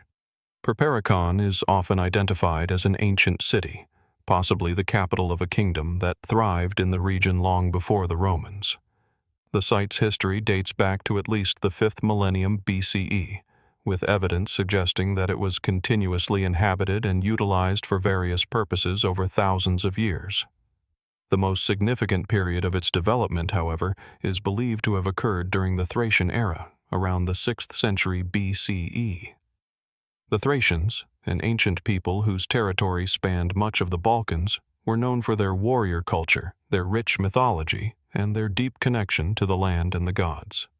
It's widely accepted that Perperikon was a religious center, likely dedicated to Dionysus, the god of wine, ecstasy, and ritual madness. Archaeological finds, including temple ruins and altars, suggest that the site was used for religious ceremonies, possibly even oracular rituals. The very nature of the site, carved directly into the rock, points to a profound spiritual significance, as if the land itself was believed to be imbued with divine power. There are those who believe that Perperikon was an important pilgrimage site, drawing worshippers from across the ancient world. The most famous feature of the site is the temple at the summit, a large structure dedicated to Dionysus, believed to have been a place of divine prophecy. The temple is said to have been the center of the oracular activities, where priests and priestesses would offer cryptic answers to those seeking guidance. Some suggest that the so-called Oracle of Perperikon might have been similar to the famous Oracle of Delphi, where prophecies were delivered in a trance-like state. The thought of the ancients gazing into the unknown, seeking wisdom from the gods through visions or rituals, adds an almost mystical dimension to the site. Yet, despite the strong historical evidence of its religious significance, questions remain about the full extent of Perperikon's role in ancient society. Who exactly lived here? Was this a religious enclave, or did it also function as a political or military center? The intricate design of the fortress, with its defensive walls and elevated position, suggests that it may have served a dual purpose, both as a sacred site and as a strategic military outpost. Some researchers speculate that Perperikon may have been the seat of a Thracian king or a high priest who wielded both spiritual and political power. This connection between the sacred and the secular raises intriguing possibilities about the societal structure of the Thracians and their understanding of the divine. But perhaps the most perplexing aspect of Perperikon is the method by which it was built. The site is a remarkable feat of engineering, with stone walls that have stood for millennia. The precision of the stonework, particularly in the construction of the altars and temples, is astonishing given the tools that were available at the time. How did the Thracians, with their relatively limited technology, manage to create such an impressive structure? Some researchers point to the possibility of lost techniques or methods of construction that were used to move and shape the massive stones. Others have suggested that the builders of Perperikon might have had access to more advanced technology than is currently understood, a theory that draws upon the idea that ancient civilizations possessed knowledge that has since been lost or forgotten. In addition to its architectural wonders, the site also holds a number of strange and unexplained features. For example, carved into the bedrock at Perperikon are numerous channels and grooves, some of which seem to form a network of water management systems. Were these channels intended for irrigation or drainage, or did they serve a more symbolic or ritualistic purpose? Some suggest that these water channels might have been designed for purification rituals, reinforcing the idea that the site was not only a place of physical shelter, but also a place of spiritual cleansing. Another anomaly is the large stone altar at the top of the site, which, according to local legend, was used for human sacrifices. While there is no definitive archaeological evidence to confirm this, the idea of sacrifice, both animal and possibly human, fits into the broader picture of ancient religious practices. If sacrifices were indeed performed here, who were the offerings meant for, and what role did they play in the larger ritualistic framework of Perperikon? The unanswered questions surrounding these practices only deepen the mystery of the site. Adding to the intrigue is the fact that the ruins of Perperikon were largely abandoned by the Romans in the 1st century CE, after the conquest of the region. Yet it wasn't until the late 20th century that serious excavations began to uncover the true scale and complexity of the site. What happened to the people who lived here? Why did they leave? Was it the collapse of the Thracian kingdom, the pressure of Roman expansion, or something else entirely? The abrupt abandonment of the site remains one of the great mysteries of Perperikon. Today, the fortress stands as a testament to a civilization long gone, its stones weathered but still full of untold stories. The site has been partially excavated, but much remains hidden beneath the earth, untouched by time and the hands of archaeologists. As you stand among the ruins of Perperikon, the weight of its ancient past is palpable. The site offers a glimpse into a world that, despite its many achievements, remains elusive and enigmatic. Was Perperikon simply a religious center, or was it something far more complex, a place where the divine and the earthly were intertwined? The mystery of Perperikon, like so many ancient sites, endures, leaving us to wonder what other secrets the stones may still be holding.